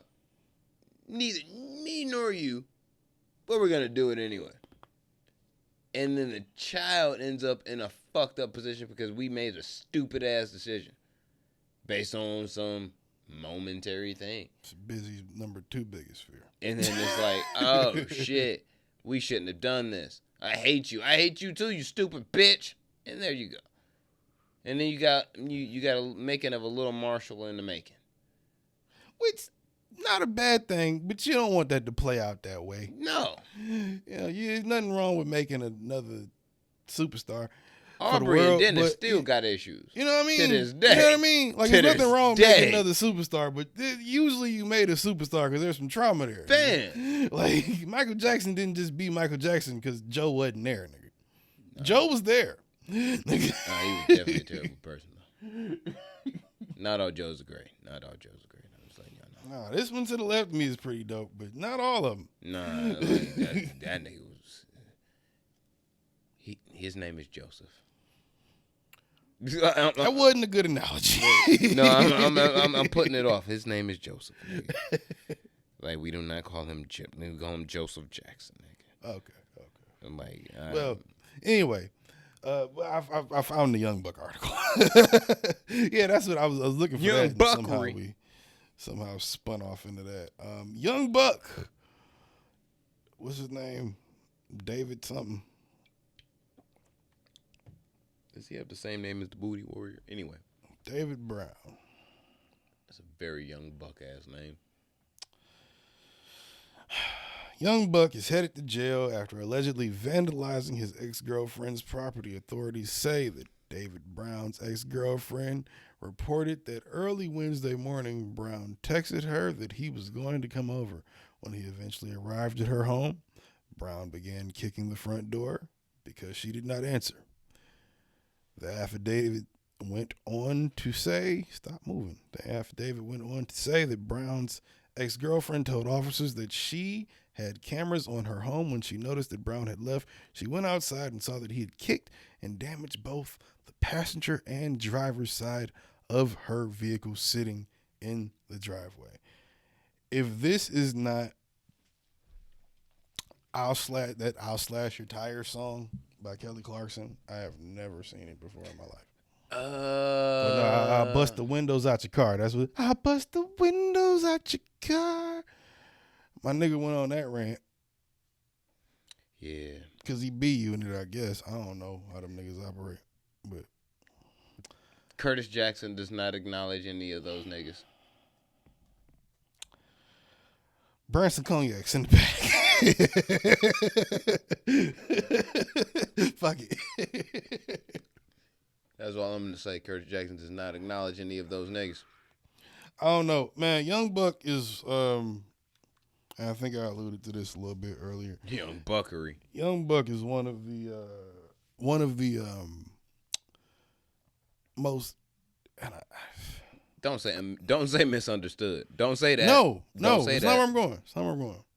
You wanted to. You wanted to No, put him in the same it's box not. as Kodak. You did. It's not. It's not. I want to say he's one of the most underrated, disappointing rappers.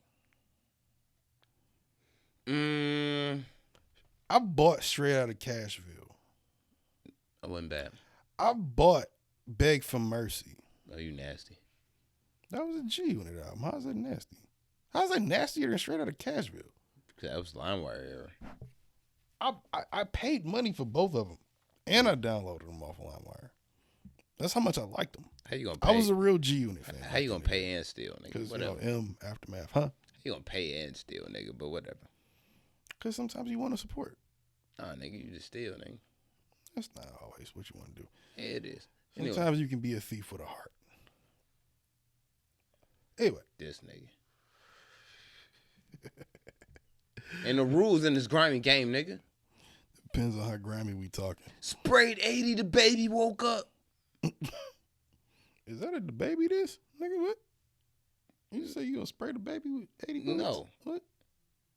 No, nigga, it's Conway. Oh. Sprayed 80, the baby woke up. I said duh baby. I thought you said that. No. Yeah. Anyway, Young Buckery is the most disappointing, underrated rapper. David Brown looks like a friend of mine, whose name I will not say on this podcast, but he goes by the name of Nuvo. And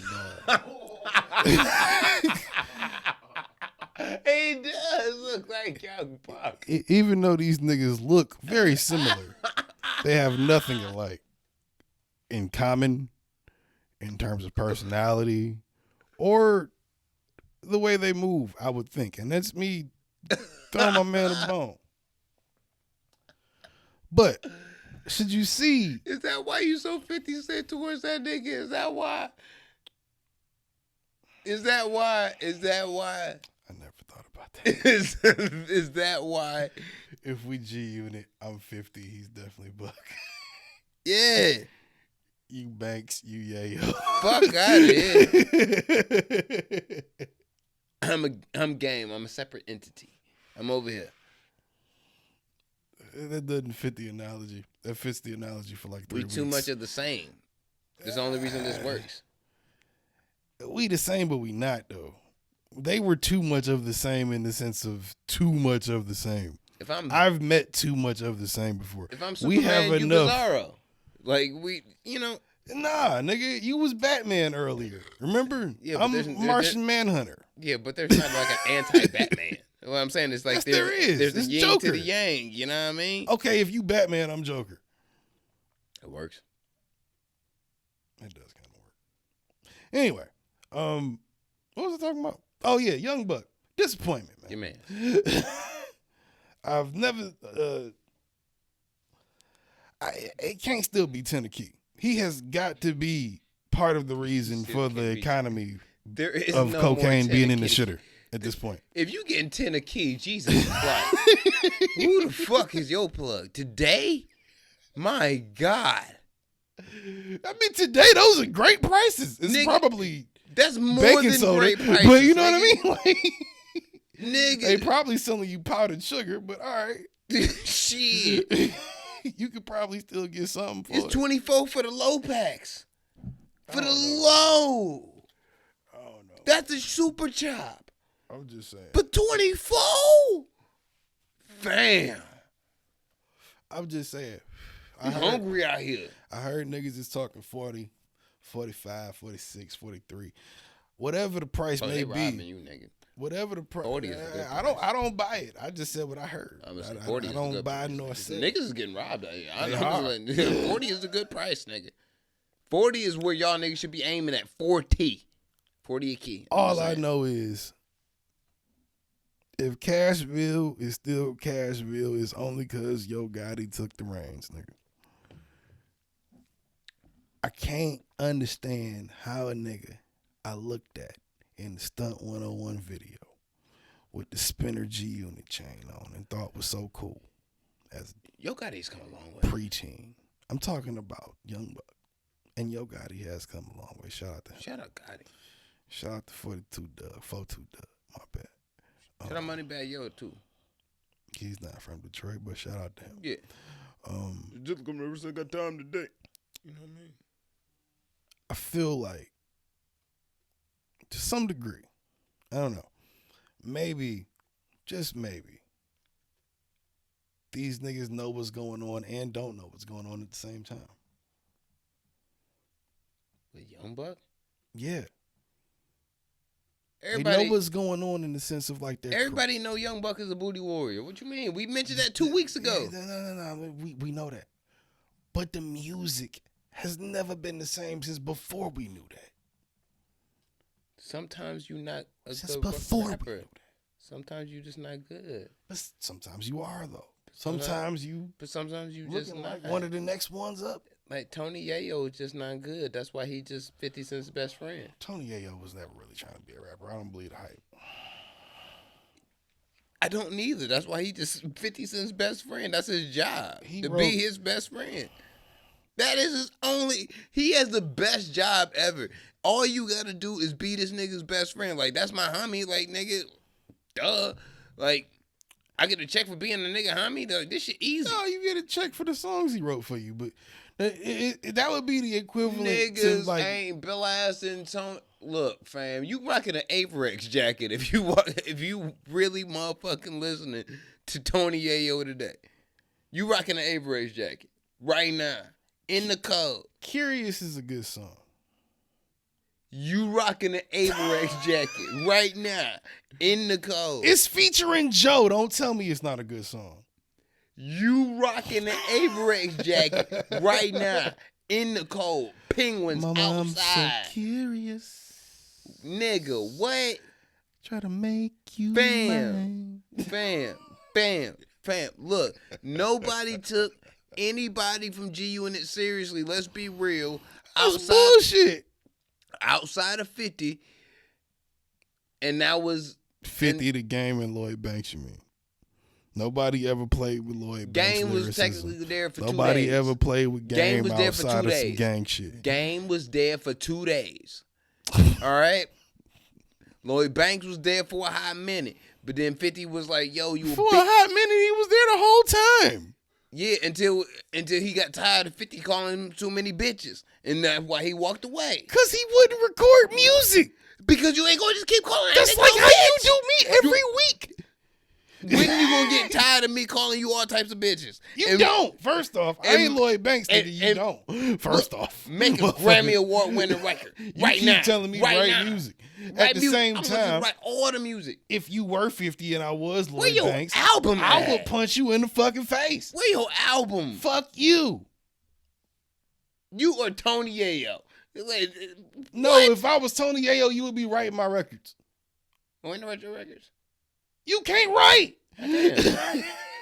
Not last time I checked, and not better than me. I know, I got you. Just for the sake of the podcast, write me a song. If you write me a song I like, I will record it. That's a segment we gonna do. We gonna do that. You don't Record shit. yourself. No, I'm serious. Record yourself writing me a song. If I like it, I won't do anything to it. I will just record it as is. If you think you can do that, Okay, I'll do it. I'm good, definitely. Go ahead. All right, I will. All right. I'm confident. I would hope so. Because I'm curious to see how that would play out. Especially for certain things we have coming down the turnpike. I would definitely be curious to see how that would play out in a well shot session. Well, nigga, I'm the one writing it. Nigga, you just got to perform it. Hey. You got to like it and perform it. That's all you got to do. I already wrote it. Writing it ain't the hard part. Oh, you already wrote it? No, I'm saying writing it ain't the hard part. Okay. Well, that's what I would think would be the hard part for you right now. For what? My pen green. My pen is... Okay, but you're not writing for you. You're writing for me. And you know how I rap, so you writing for me. Yeah, but... This gotta still sound like me. Just because I write, nigga, doesn't mean every idea is for me. Or doesn't mean every idea I have I'm not saying fits that. for me. I'm just That's what I'm saying. For this challenge you're trying to partake in or take the reins of, yeah, you have to write a song that's something I would write. So you be writing a song for me that I would perform for myself. I'm not writing a song that you wrote for yourself. Nigga, I know I'm not performing a song you wrote for yourself. yourself. This ain't really hard. I can say the same thing to some degree. That's what I'm saying. Like, nigga, I can say the same thing with both of you niggas. Like it's not really hard. Yeah, I think that'd be interesting. Like, I know you just as well probably as I know myself. So, yeah. I just wonder where you would go flow and cadence wise. That's the only reason I say that. Because yeah, you do know me. But I wonder where you would go flow and cadence. I'm having fun with because you could go a couple different ways. I'm gonna write you a hit. Hey, let's see. I need to. Let's see. Man, shit, you need a whole album. Goddamn it. Let's see. Shit. I think that would be. You've been waiting here for like 17 years for one album and shit. Like, nigga, you got what? It's episode 192. Fuck you. It's episode 192. You got 8 weeks. Episode 200 reveal. That'll be one of the segments we do. Nah, you got 8 weeks. Oh shit, that's nothing. That's plenty of time to write one song. It's more than enough time to write. It's 3 albums worth of time. Shit, I can bullshit. Like, coming from a nigga with no album, that's 3 albums worth of time. I can bullshit 7 weeks. Shit, nigga, y'all niggas, fuck with me. Do what you gotta do. I'm just saying. Do you? Yeah, then I'm going out here and rape. Y'all niggas ain't even ready. I want to see this. This would be dope for A, for content, but B, just as a writing thing. That could be something we just do. And C, I'm really curious to see if you can write a song that you think is something I would perform. And I'm not saying that as a slight. I'm saying that as like I'm genuinely curious. I don't even think I would do that. Because you could go Fly. You could go Crazy Nights. You could go Riding Down 96. You could go any variation of anything I've ever done that you would think I would do. I'm trying to challenge you. You can't challenge me in delivery. No, you're delivery. You gonna write some chopper shit? I done did that. Check what was it? Psycho Flow? I did that. I like that.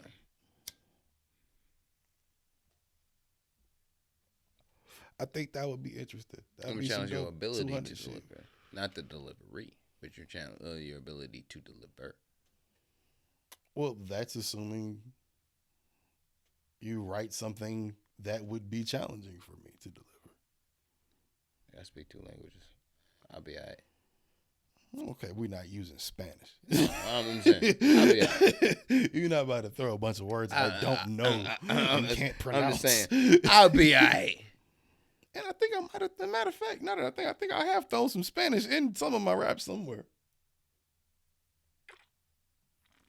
So don't get it twisted. I think that'd be interesting. But yeah, man, Young Buck need to get his shit together. Stop kicking your bitch car and breaking the windows. And I don't know, man. If you be unit, be that.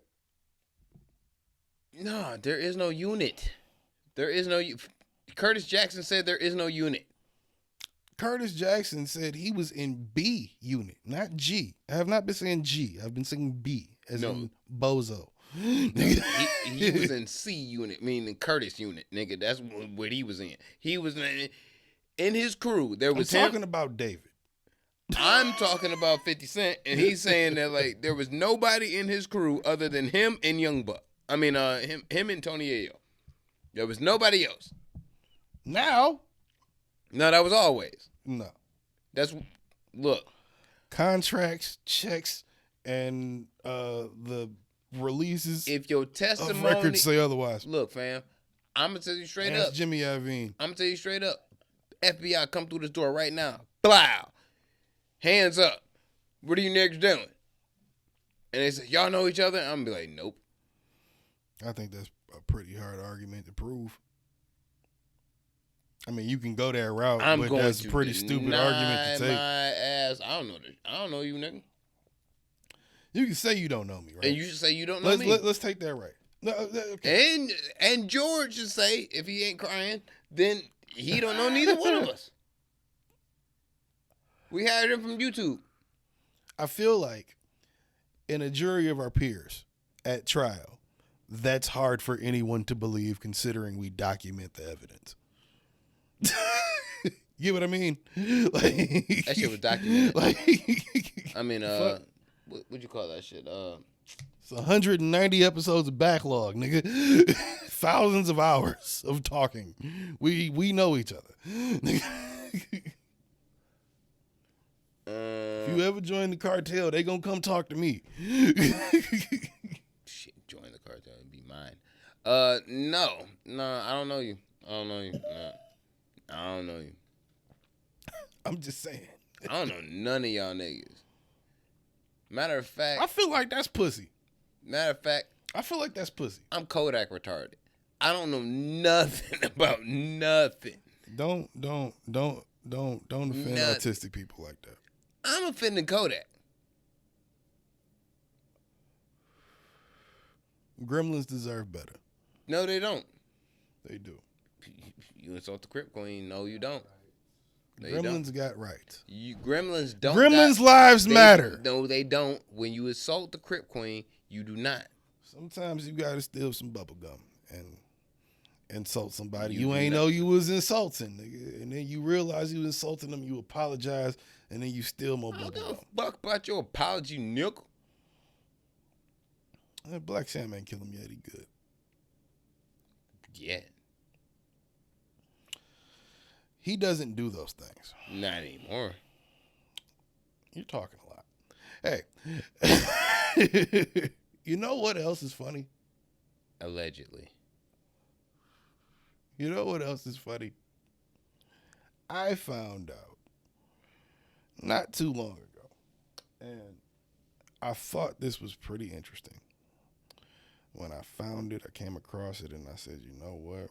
Not only would this be something good to talk about for the podcast, but this would be something that would intrigue, most importantly, your ears. Which It I wouldn't. thought was it will. It won't. It would. You always insult me. No, it won't. I think it would. It won't. And since it's Black History Month, I feel like it's in the vein of things that we should be talking about right now. Recognize. I'm going to get to how I feel about Black History Month in just a second. But In your coonery ways. I wouldn't call them coonery ways, but There I'm going to definitely get to are. how I feel about it. Who would you consider the first Black astrologer? Astrologer? Specifically, the first Black astrologer to witness unidentified aircrafts without a telescope on Bankhead. No. Who?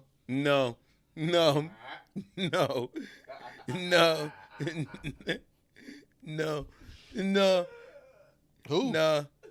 Just throw some names out there. No. I'm not that nigga, dog. I already know. It's like, no. When you said the first, like, nah. Nah.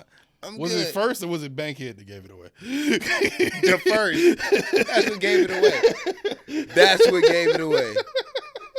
The first, like, oh, nah. On Bankhead? Nah. Is there any names you can think of that might be poignant in this avenue of study? I'm going to take your man's Big Draco for 600, Alex. Oh, you are... What? Really? Yeah. As surprised as I am, that is something... As surprised as I am that is something he has not claimed yet. No.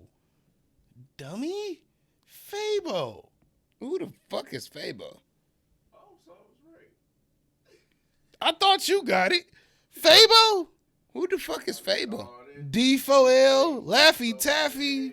I'm starting to see spaceships on Bankhead, rolling with gangsters. Oh, straight that nigga? I'm sorry. Sorry. Northside Harlem should be ashamed. North End Harlem, nigga. Watch your mouth. Northside and End, nigga. All of the North should be ashamed of you right now. Toronto included. Nigga. I don't really care. You get no OVO points for that. You don't know Fabo, nigga? What the fuck is a Fable? You sound like a Gen Z nigga right now. You don't know Fabo. Spaceships? On Bankhead? Duh. Look. Fulton County, nigga. It was a terrible era. I know what era y'all talking about. And it's a terrible era, nigga. I couldn't keep up with all that bullshit. I'm going to keep you real. You don't remember the Jeezy song that ring off at every Detroit party from fucking 2000 and whenever it came out to now? Wait. Jeezy got a lot of Detroit bangers, nigga. Like, don't. The main one from when we were in high school. Corporate Thug? The other one. See how these niggas immediately. The other one. Wow. All right. No. Fuck this. Like, nah. I'm not even gonna do this guessing game. You have to play this shit, bro. I'm not even gonna do the guessing game with y'all niggas because you was like, you just literally said, cause like I just woke up from this right now. Oh, God. Y'all niggas just literally said the other one. Nigga, Jeezy's prime was when we were in high school. What the fuck are you talking about? 10-101 and 2 came out when we was in middle school. So technically not really. Recession. I was high school. The prime was Cruel Summer. 2. Cruel Summer. Cold Summer. Cold Summer was Kanye. No, Cruel Summer was Kanye. Right. Oh yeah, that was the CTE shit. Yeah. What was that? That was after we graduated. No, that was. I was like 10, 11. No, it was not. Yeah, it was. It was not. Dog, white girl on it? I remember Nigga. being in class singing That was White Girl. freshman year. Regardless, you still the song was on that album. You still not getting the song. The song was on the album you're talking about right now. Was it? Dog. Oh my God, I gotta play this shit. I don't care. I really don't care. You don't know what song I'm talking about? I don't care. How do you not care about the first black astrologer? And I'm the coon. You are. How? You think you like? I'm talking about something specifically anti-Yeezy right now. I'm talking about you being the Ezekiel like, nigga. The fuck you mean? I'm talking about noticing unidentified You voted for flying Trump. objects on Bankhead at night off of any type of concoction of drugs. Because you might be geeked up, per se. Preferably.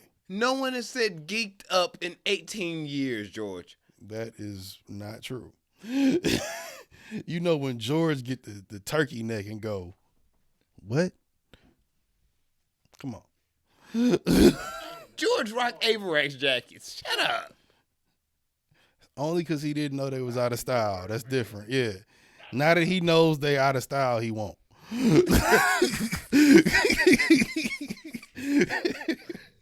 He thought that shit was Detroit swag. He was like, yeah, I'm going to do that. Come on. Nigga said that Pelly Sway?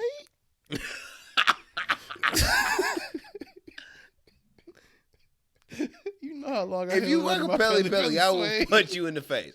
Like, what the fuck are you doing? Oh my God. Jesus No, Christ. you know what? You gotta still buy the main jacket. You can still buy the main jacket. You just can't be walking around like the tracksuit no more.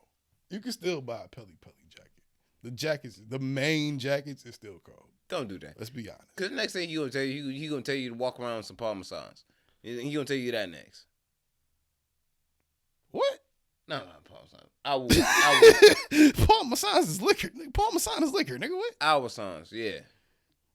Al Wu still what? You sure you from the North End? We wearing Al Woo's today.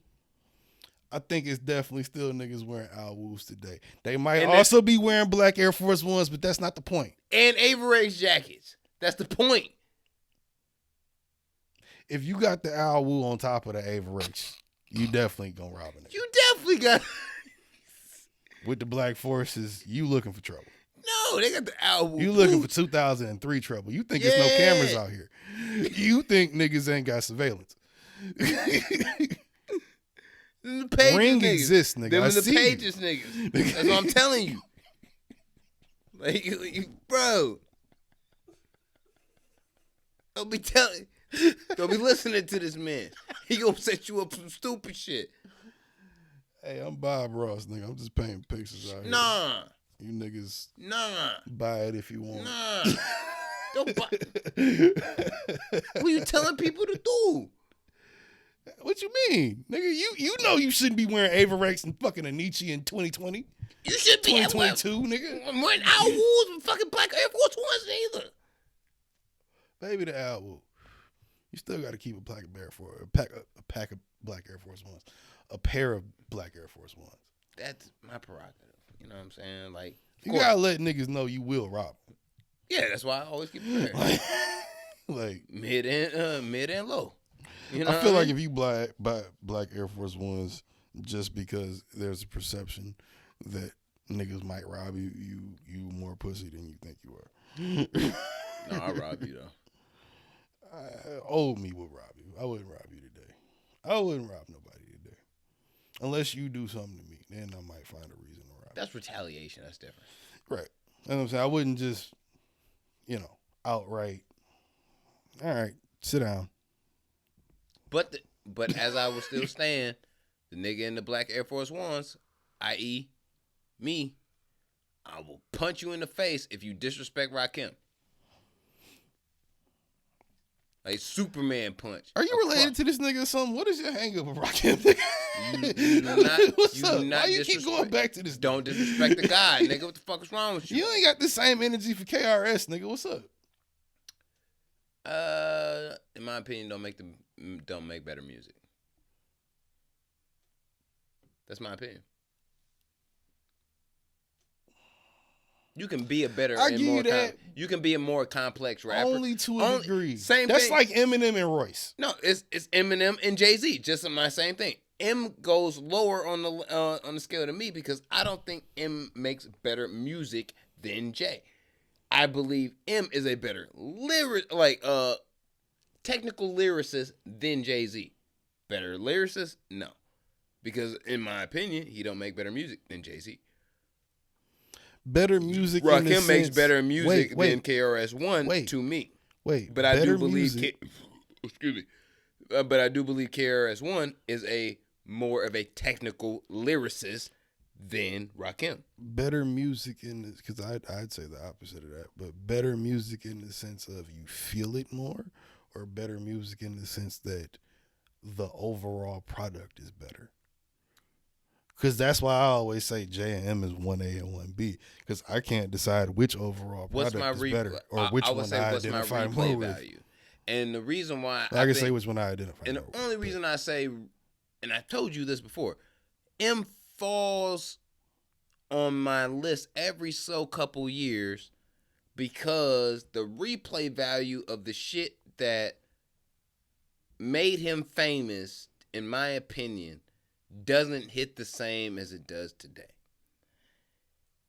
There's certain, my favorite Eminem album, hands down, and this is my personal opinion, fuck what nobody say, it's Eminem Show. That's my favorite personal. I feel like that's a cop-out, but okay. What do you mean that's a cop-out?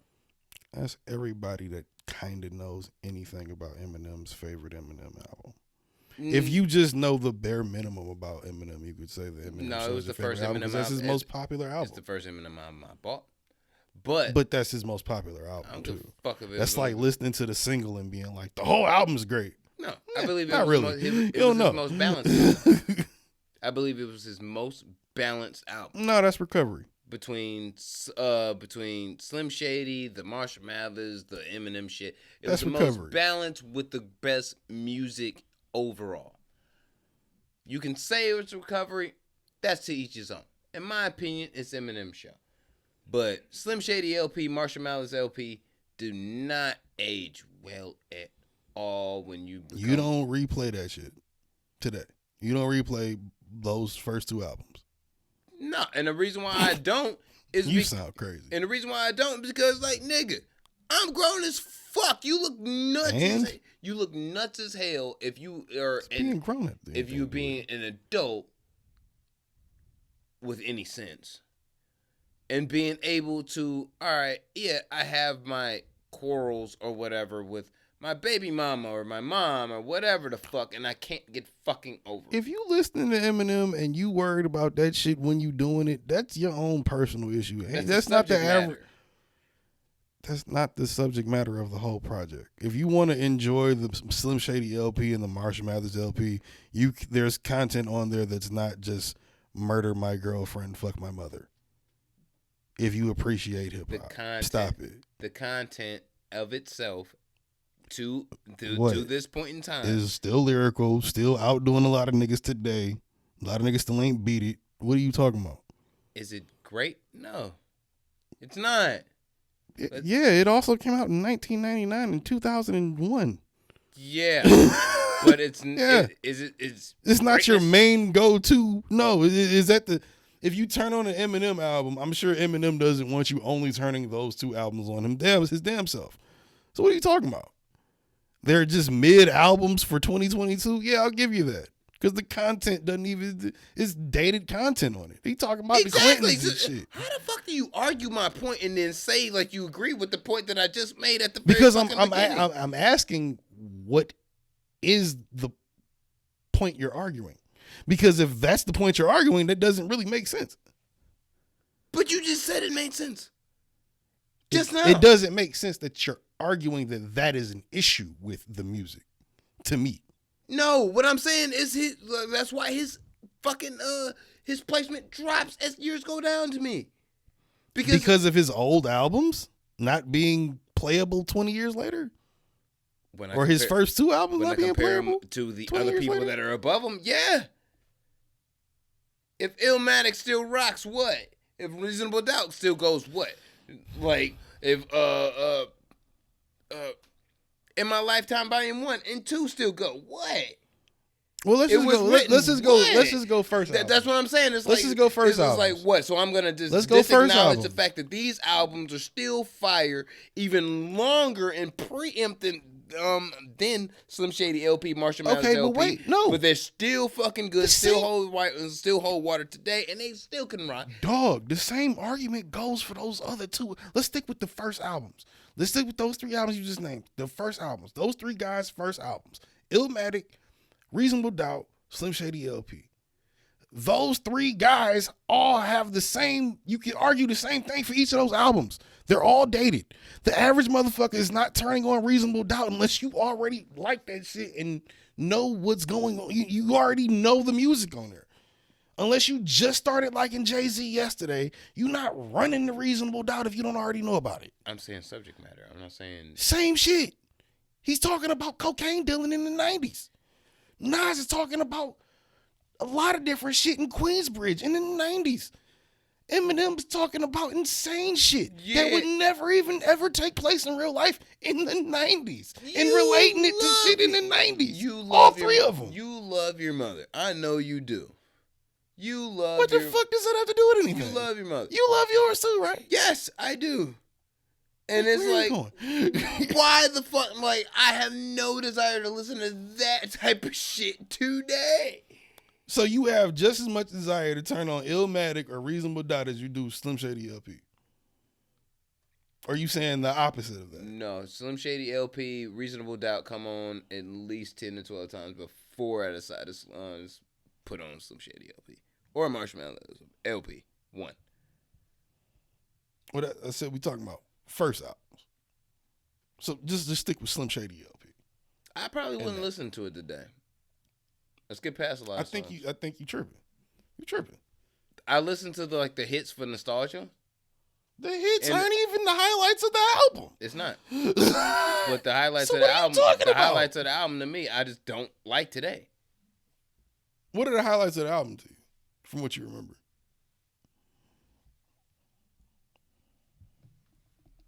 Let's go to the list. Because the singles don't count, in my opinion. That's what, I'm not even talking about singles. I use that as an analogy against what you're talking about. So I'm not talking about You're singles. Stanley. Of course, you're I going to know. argue I was with me saying to that the in very general for fucking anybody, end. bro. I'm talking about the three niggas' first albums that we talking about. Like, you're going to argue with me to the end because you defend that nigga, not under. No, I'm not defending this album specifically. I'm trying to understand how you get to the point you're at with this album. That's why I asked you to look up this chart. I asked you what are your favorite ones on there, since you're saying that you're not talking about the singles, because that's not what I was talking about either. All right. Highlights that aren't singles. Brain Damage. Yep.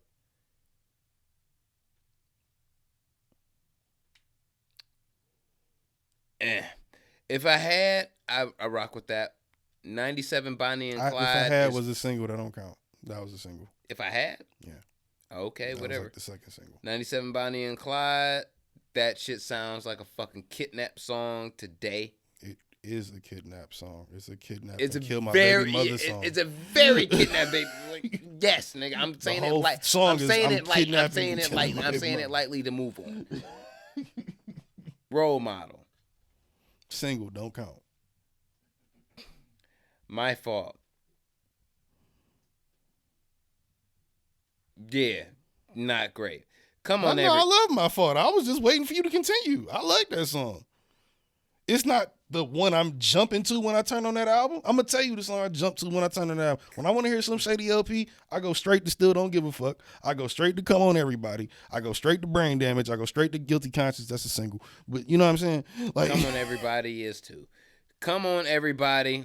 What's the other one? The one where you talking about Rock Bottom. that's a single. Just Don't Give a Fuck is a single too. Yep.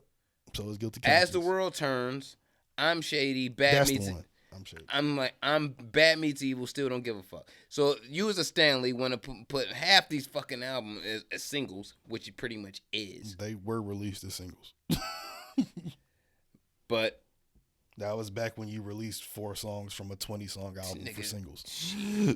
more than 20 songs of this shit if we gonna. Yeah, it's Because like I didn't 22 count. or something. I didn't count My Name Is, Guilty Conscience, or any of the, you know what I'm saying. A lot of shit I could have said but didn't. But come on, like, fam, you a sane person listening to this shit, blasting it today. What do you mean? Are you a sane person listening to it? What the Are fuck you was saying my that question? because of the subject matter, or are you saying that because Subject matter? Dog. You really that worried about that compared to the overall thing he's doing as a lover of Crooked Eye? You're worried about that one part of the whole thing in comparison to what I'm talking about. Really? No, nigga. What I'm saying is there's certain shit on this shit that today, as me as a grown man, I don't even fuck with today. Doesn't mean I'm Yeah, I can say the same Doesn't shit. mean I'm discounting his whole fucking career or him as an artist. Let- No. okay, so let's I say- just don't really fuck with this album as much as I used to. Yeah, I loved it as a kid. Today, no. I'm not a Stanley, motherfucker. What don't you get? That's not what I'm saying. I'm not talking about you not being a fucking Stanley. Well, I guess you answered it by saying motherfucking is not attractive to you now as an adult, but that's my question I'm asking you that you still haven't answered. How are you only seeing you sound like the bitches in the 90s that was fucking protesting against this nigga. He said faggot 10 times. Cancel him. No. Listen to what he's doing. It's deeper than just I killed my mom. Listen to the scheme. Look, same way how you hear it when you hear it when you hear the Nas album. Nigga, stop You talking hear it to when me you like hear the that. J I've been there, done that. What you mean? Deciphered it, all that shit. Now it's about subject matter because now we've already been past all that shit. We did that shit when we was kids. Now it's like, all right, look, fam. I look at it like, all right. So you don't go back to albums to appreciate 28, something you like? What I'm saying is 28-year-old me. All right, subject matter is, oh, shit. I do love my mom. I got a wife that I love. I got a kid and everything's kind of all right. Did you I'm not, no, here's my thing. You may have been on that shit when you were on it at the time and it was appealing to me when I was a young bull at that time. Today, my perspective is different than that. So it's like, like I said before, do I discount you? No. But yeah, this I'm not shit talking is about your personal point of view. I'm saying, my shit is like, I don't really fuck with it like that no more. It may be like, oh yeah, I hear this bop. Oh yeah, I remember that shit. And I'll just skip right past it. Because I know what it is. I'm not in that zone. Just like when I say, perfect example, what I've told you before. I didn't like, you know me as a Christian person. But I don't, like, I've been on record saying, I don't fuck with Christian music. I don't fuck with gospel. I don't fuck with it. So, yeah. Kanye can drop a fucking gospel album. Doesn't mean I'm fucking listening to it. I don't think that's the same thing. Pretty much. Okay. I think that's kind of veering off my point. Because like I said, I'm more so arguing I'm not what overall I'm not what product the of kids the that music. are trying to say like, oh, Eminem is trash. I'm not on that shit. I'm not saying that. I didn't No, I'm say just that. trying to make that clear. Like, it's not for you. But I'm not on that team whatsoever. But for me, and I've even explained this to people at work who say like, oh yeah, I used to be friends. Friends. Fan of Eminem when I was younger and shit, and then I just fell off him because he just this whatever their opinion is. And I'm like, you know what? I do like older, mature Eminem. I like the fact that he's using his skill to just go ham on the shit and let it be known, yeah, nigga, I'm that motherfucking nigga. Like, I do what the fuck I do's and shit. I like that shit. Now, the only album since, in my opinion, since those first two that don't get really any play from me whatsoever is Revival. And that's the only album, in my opinion, and that was acknowledged by him. So, it's like my thought goes hand in hand, that he thought what he thought he knew what the fans wanted or what people wanted from him. So he delivered that. That's the first time he really listened to what people ever wanted. Yeah, and they told him it was garbage. Yeah, and I thought it was fucking funny awful trash too. So I'm like, nigga, don't do what you haven't been already doing. You're right. Revival is a perfect example because that is that. And instead of his first, this is what, that was his 10th or something, 12th, 10th or 11th or some shit. It was like up that. there. Anyway, that's one of them albums. Yeah, it doesn't have a lot of replay value, but I'm giving you. I would say like 3 songs. There's 3 songs on there. It is, I'd say there's like maybe 18, 20 songs. There's probably 3 to 5 songs in there you can turn back on. But not the highest replay value, especially for an M album. No, but it was something that he was. But just like he was the trying first to go album, to an expectation to other people. Just like the first album.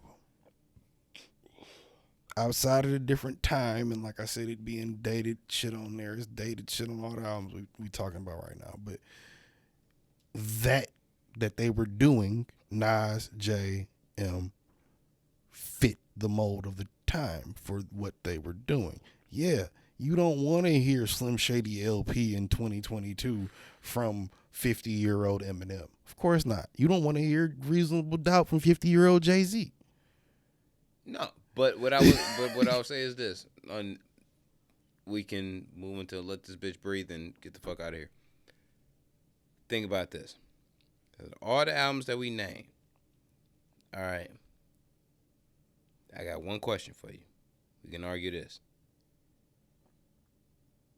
Are you blasting Get Rich or Die Trying the same way that you blast Some Shady LP today? No Stanley bias. No Stanley bias, they get equal play. both albums I like that much. Okay, and my opinion is this: I feel like, and this is the reason why I'm really pro 50 never rapping again, like on purpose. I'm pro him only rapping for the shit, the shows and movies he's producing. Just don't do no songs outside of that. I don't know why he's doing another album. He just said he's about to do another album. I believe he could. Just make soundtracks. Because Animal Ambition was really good. Just make soundtracks. Animal Ambition was really good. But I will say this: 50 is a part of a lot of the real good hip hop today. The real grimy hip hop that I love today. 50 is a real big part of that. Oh, naturally. Get Rich or Die Trying is an album that I have not deleted out of my phone, and I can't. Because it's just that fucking good. It has that much replay value. If you take it from this generation, next generation, the generation after, it could still fucking rock because it will still carry over. Yeah, and we talking about first albums too. So yeah, that would be honestly, if I'm being honest and I had to rank those 4 albums for replay value, Get Rich or Die Trying is first. Then I'm going Reasonable Doubt. Yeah, Get Rich or Die Trying. Actually, M is at the bottom of that list. Yeah, Illmatic, and then M would be M is at the bottom of that list. But those two together, just head to head, for me, in my infinite car playing radio DJ wisdom or whatever, yeah, I'm not because I told you forever. I'm not missing a beat on either M one was of them. going to ride number 2 to Jay, in my opinion, for a long time. Nas has really kicked his shit up into a next gear and raised himself into second place, in my opinion. Shout out to Drake. I hear motherfucking verses like gospel though that he does on there. It's a satanic ritual when I'm slaughtering goats, bitch. That shit, I hear shit like that and I go, It's a constant. It's a revolving door with those 3. Let's be honest. That's I think that's the most amicable way to put it. It's a revolving door with those 3. No, Nas found his guy. I don't think Nas had a guy for a long time. I think he had guys. Okay, so assuming he needs a guy, doesn't that put M above him? M don't need a guy. You need Dre. He doesn't need him. M has murdered a beat from anybody he's gotten one from. Doesn't matter if it was Dre, he made it, or another nigga made it. Dre helped him make the songs. The songs. Not all of them. No, I'm saying the songs that were the songs. Not all of them. Well, in terms of production, yeah. But also some of that production wasn't all him. The songs, though. Like, them bitches. Even helped him, even craft the mind to be able to do it himself. The songs. Dre is a master of that. Wholeheartedly. You know this, I know this. Of someone that can make help somebody create the song. Being able to rap is one thing. Creating the song is another. Yeah. So, all right. So, we're going to get into a Let This Bitch Breathe, and we're going to get this fuck out of here and shit. I didn't really want to start the year off like, I wouldn't say it like this, because it's like the second Let That Bitch Breathe. But I'm a little disappointed. I would say a lot of disappointed. You sounded like it if you're talking about what I think you're talking about it. You sounded pretty disappointed. Yeah. And I was disappointed for you because you were disappointed. My homies, that's what I thought you were talking about. Dollar Menu is one I'm going to do first. And I don't want to call it that, but I'm going to call it what it is. I thought it was subpar in almost every way. That shit mid. He said low. That shit mid. I would say that shit low. Low? Yeah, it's low. It's not mid. Ooh. He said that shit garbage. Dollar Menu is not good. You can't put that on the block. You'll kill people. It's not good. and not in a good way. I thought it was gonna be better. Balin's show, Hot Candles, that came out at the end of 2021 was great. Duck Season that came out before that was pretty alright. I ain't gonna lie. Was it a classic like Pray for Haiti? No. But when you come from classic to alright to pretty damn good to I hold that as being something that's high. Because I don't ever put anybody in the same category of like, if you do an Illmatic, if you do a Good Kid, Mad City, if you do a Reasonable Doubt, I'm not expecting you to do that again 3 times. I'm not. If you do it, then great. I'm not expecting that from you. I was going to say, why aren't you expecting that? I don't put nobody at that level. Even Kendrick Lamar, I think he's done 4 in a row. In my opinion, done 4. If you include the entitled, 5. 5 in a row. I think it's real easy to fuck up. In any way. You rush it, you don't know your concept, whatever the fuck the case may be. Like, it's real easy for you to go into a zone where it's like, all right, I'm going to try something else. There's a little... To Pimp a Butterfly. Perfect example. I knew plenty of people that love Good Kid, Mad City that hated To Pimp a Butterfly. I love that album. Like, I love that album to this day. I like that album more than Good Kid, Mad City. I do too. And there's plenty of people that don't really like it because they don't understand the music where it comes from. They're not in tune with the funk game like that. They don't fuck with Thundercat, whatever the case may be. And so I don't really hold nobody to the same extent. But Dollar Menu, I was expecting I wouldn't say a lot, but I was expecting, because of Hot Candles, to roll into more better music. I was disappointed every way. I feel like with a title like Dollar Menu, and I didn't hear the album, but I feel like with a title like Dollar Menu, you gotta come with bangers. It wasn't. I'm just saying, like, that title would make me think. That's exactly what I thought. You know what I'm saying? Like, even with the cover, with the with Jordan with the crying face and shit in front of a fucking safe, sitting on a stack of money. Like, I'm like, oh, this shit you gotta be banging. Yeah, this shit gonna be fire. I was disappointed. I'm gonna give it a D+. Damn, that bitch on life support. Yeah, I'm gonna give it a D+. It's not a long listen. I'm glad it wasn't. Right. Hot Candles was better. Like, that's all I'm gonna say. Hot Candles was better. Has better music, better replay value, just in general.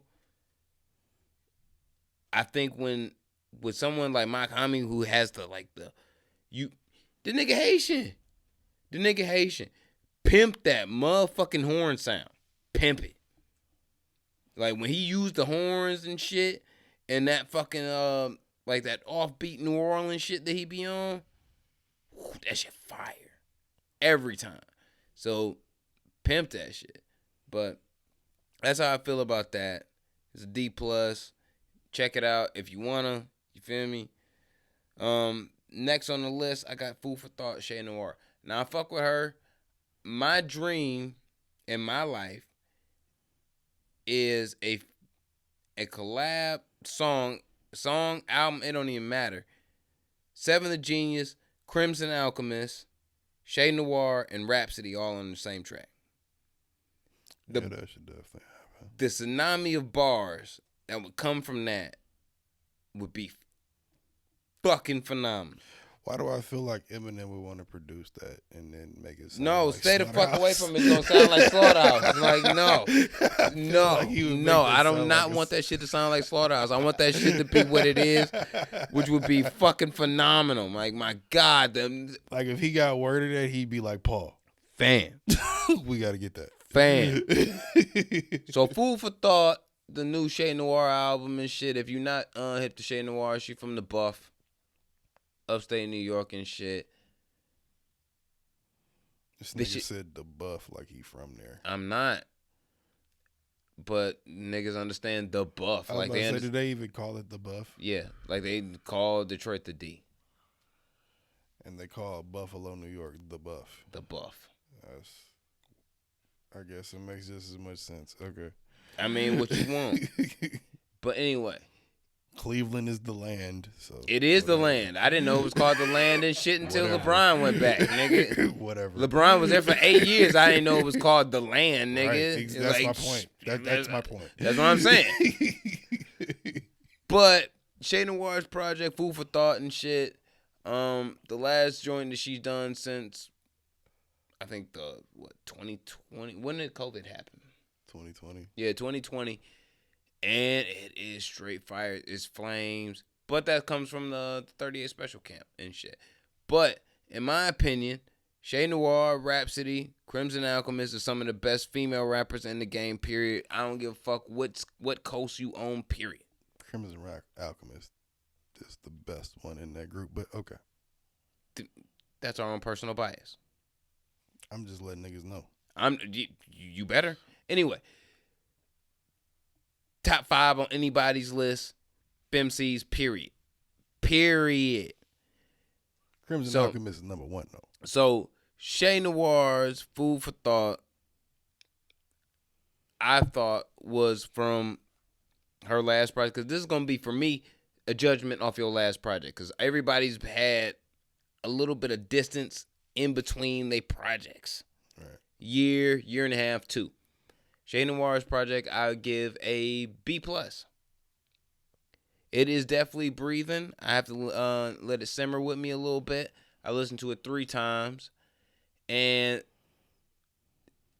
I appreciate grimy rap that's really saying some shit. Like, you got to be saying something. The substance, consistency within the bars and within the raps, wholehearted consistency within the album. I give it a B+. Is it her best rapping? I don't think so. But we haven't got any. I will put it like this. If you get anything from Shay Noir that's over 50 minutes long, 50 minutes or more, that's what I want to see her do, because she done a lot of EP shit. And all of them been fire. And that's how I got introduced to Conway, was through the Everybody Is Food Jones, 6, 5 songs and shit, 23 minutes long, until we got from King to a God. You got a full body project, you see a nigga shine. So that's what I want to see from Shay Noir and shit. But Food for Thought is definitely fire. The album, I guess the marquee album, the heavyweight, the OG, that nigga that's been doing it. That nigga 2 Chainz. Titty boy. That nigga 2 Chainz. That nigga 2 Chainz. Boy still putting out them bangers. That nigga 2 Chainz. I only heard the single. That nigga 2 Chainz. Yo. Understand me now. That single was crazy. So Understand me now. Understand me now. Understand me now. That nigga 2 Chainz. $1 billion worth of game. That nigga Tony. That nigga Tony has been putting out some motherfucking work now. He been putting out some work. So his project, his newest project, what's the name of that shit called? What's the name of it? Don't sell itself. It don't sell itself. God damn it. Dope don't sell itself. I will give out the gate on 4 listens. Boy had time today. Just looked at my wrist and got time today. And he got time today for it. 4 listens. A+, straight out the game. A+. He said that bitch ain't even in the hospital. There's been 2 A+ this year, including 2 Chainz album. And that's the only other one was The Weeknd's. That's the only other one where you get A+ across the board. This not giving Ross album A+? A-. You got like for me, deeper than rap, Teflon Don, and Rather You Than Me is you gotta. If you can crack those, like you can't get more than an A, an A minus A for me. I mean, it's just like Marvel, nigga. How many times can you outdo yourself? You can't really outdo yourself that many times. That's what we said before Rather You Than Me came out, and then he outdid himself, and we was like, oh shit, you still got it. Like you could still do that shit. Yeah. Yeah. But even to that, that's just doing it at the level we know he can do it. But what I'm saying is he outshined himself on that one. 2 Chainz, as of late, in this last 3 projects that he's dropped, 2 Chainz have been out here. He dropped between Rapper Go to the League, So Help Me God, and Dope Don't Sell Itself. I can legit say right now, I fuck with Mature Chainz. I fuck with it. With him doing what he doing, I fuck with it. Because there was a point where I was like, damn, son, like, I like grimy ass Trapper Valley Trey 2 Chainz. I like that. You know what I mean? But he's balanced it almost in the same way what I was saying with Eminem. Where you balance that Titty Boy, 2 Chainz, Tony shit. You know, and you know, Talib Epps, you balance it all into one album 3 consecutive times. Like Rapper Go to the League is really good. So Help Me God has way more replay value as far as like bangers. But if we put the 2 together, Dope Don't Sell Itself is that. Okay. Dope Don't Sell Itself is look, man, don't sleep on Chainz. Chainz been out here. I don't think anybody listens. Don't sleep on Chainz. Don't think that he stopped with I'm different. Don't think that he stopped with that. He been out here. He been out. If you stop with that, then you just ain't been paying attention. That nigga's been putting in work. I'm different was the comeback. That nigga's been putting in work, and like I said, I fuck with like Mature Chainz. You know what I mean? Like I feel it. That was my thing when he did Rapper Go to the League with LeBron, executive producing and shit. I was afraid he was gonna get away from. You know what I mean? Like he wasn't gonna be able to make the grind stick with the maturity. You know what I mean? Almost like Pusha T. Pusha T makes it work. What would make you think LeBron wouldn't want that though? In him executive producing a 2 Chainz, that would make you. What did you think he would want that you wouldn't have gotten? Or I don't know. I know LeBron listens to a lot of different shit like I do, as far as hip hop, but I don't know what his particular vibe would be as far as what his natural tune is. He's a 40-year-old man playing basketball at one of the highest levels we've ever seen. I'm pretty sure he doesn't want just bangers. He doesn't want to hear just club bangers. Yeah, he might not want to hear just club bangers. But like, it depends on what vibe you are getting from what you own and what you in the studio with. For example, me and you've already talked about it. My natural stoner music is Currency. Yours is Wiz.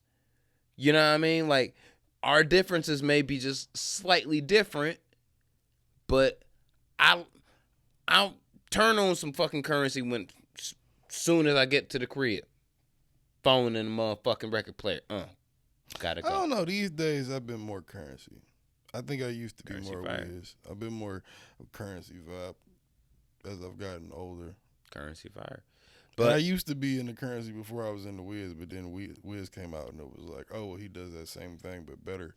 Yeah. And now it's like it's kind of in the middle. Like they kind of like the same thing to me now. So it's like I just listen to both. But we out of here. Episode 191, 9 Millennium Millennials Podcast, House of Space Media. We in this bitch. We out this bitch. We appreciate everybody that's listening around the world. Different countries and shit. States in different countries. All types of crazy shit. You know what I'm saying? All that shit. Like, share, subscribe. Tell all your peoples, to your work folks, to your families, to your mamas, to your people that got shitty ass afros like George, to everybody. about the dopest podcast that you ever heard in your motherfucking life. TN2M. We in this bitch. We out this bitch. Bitch. Yeah.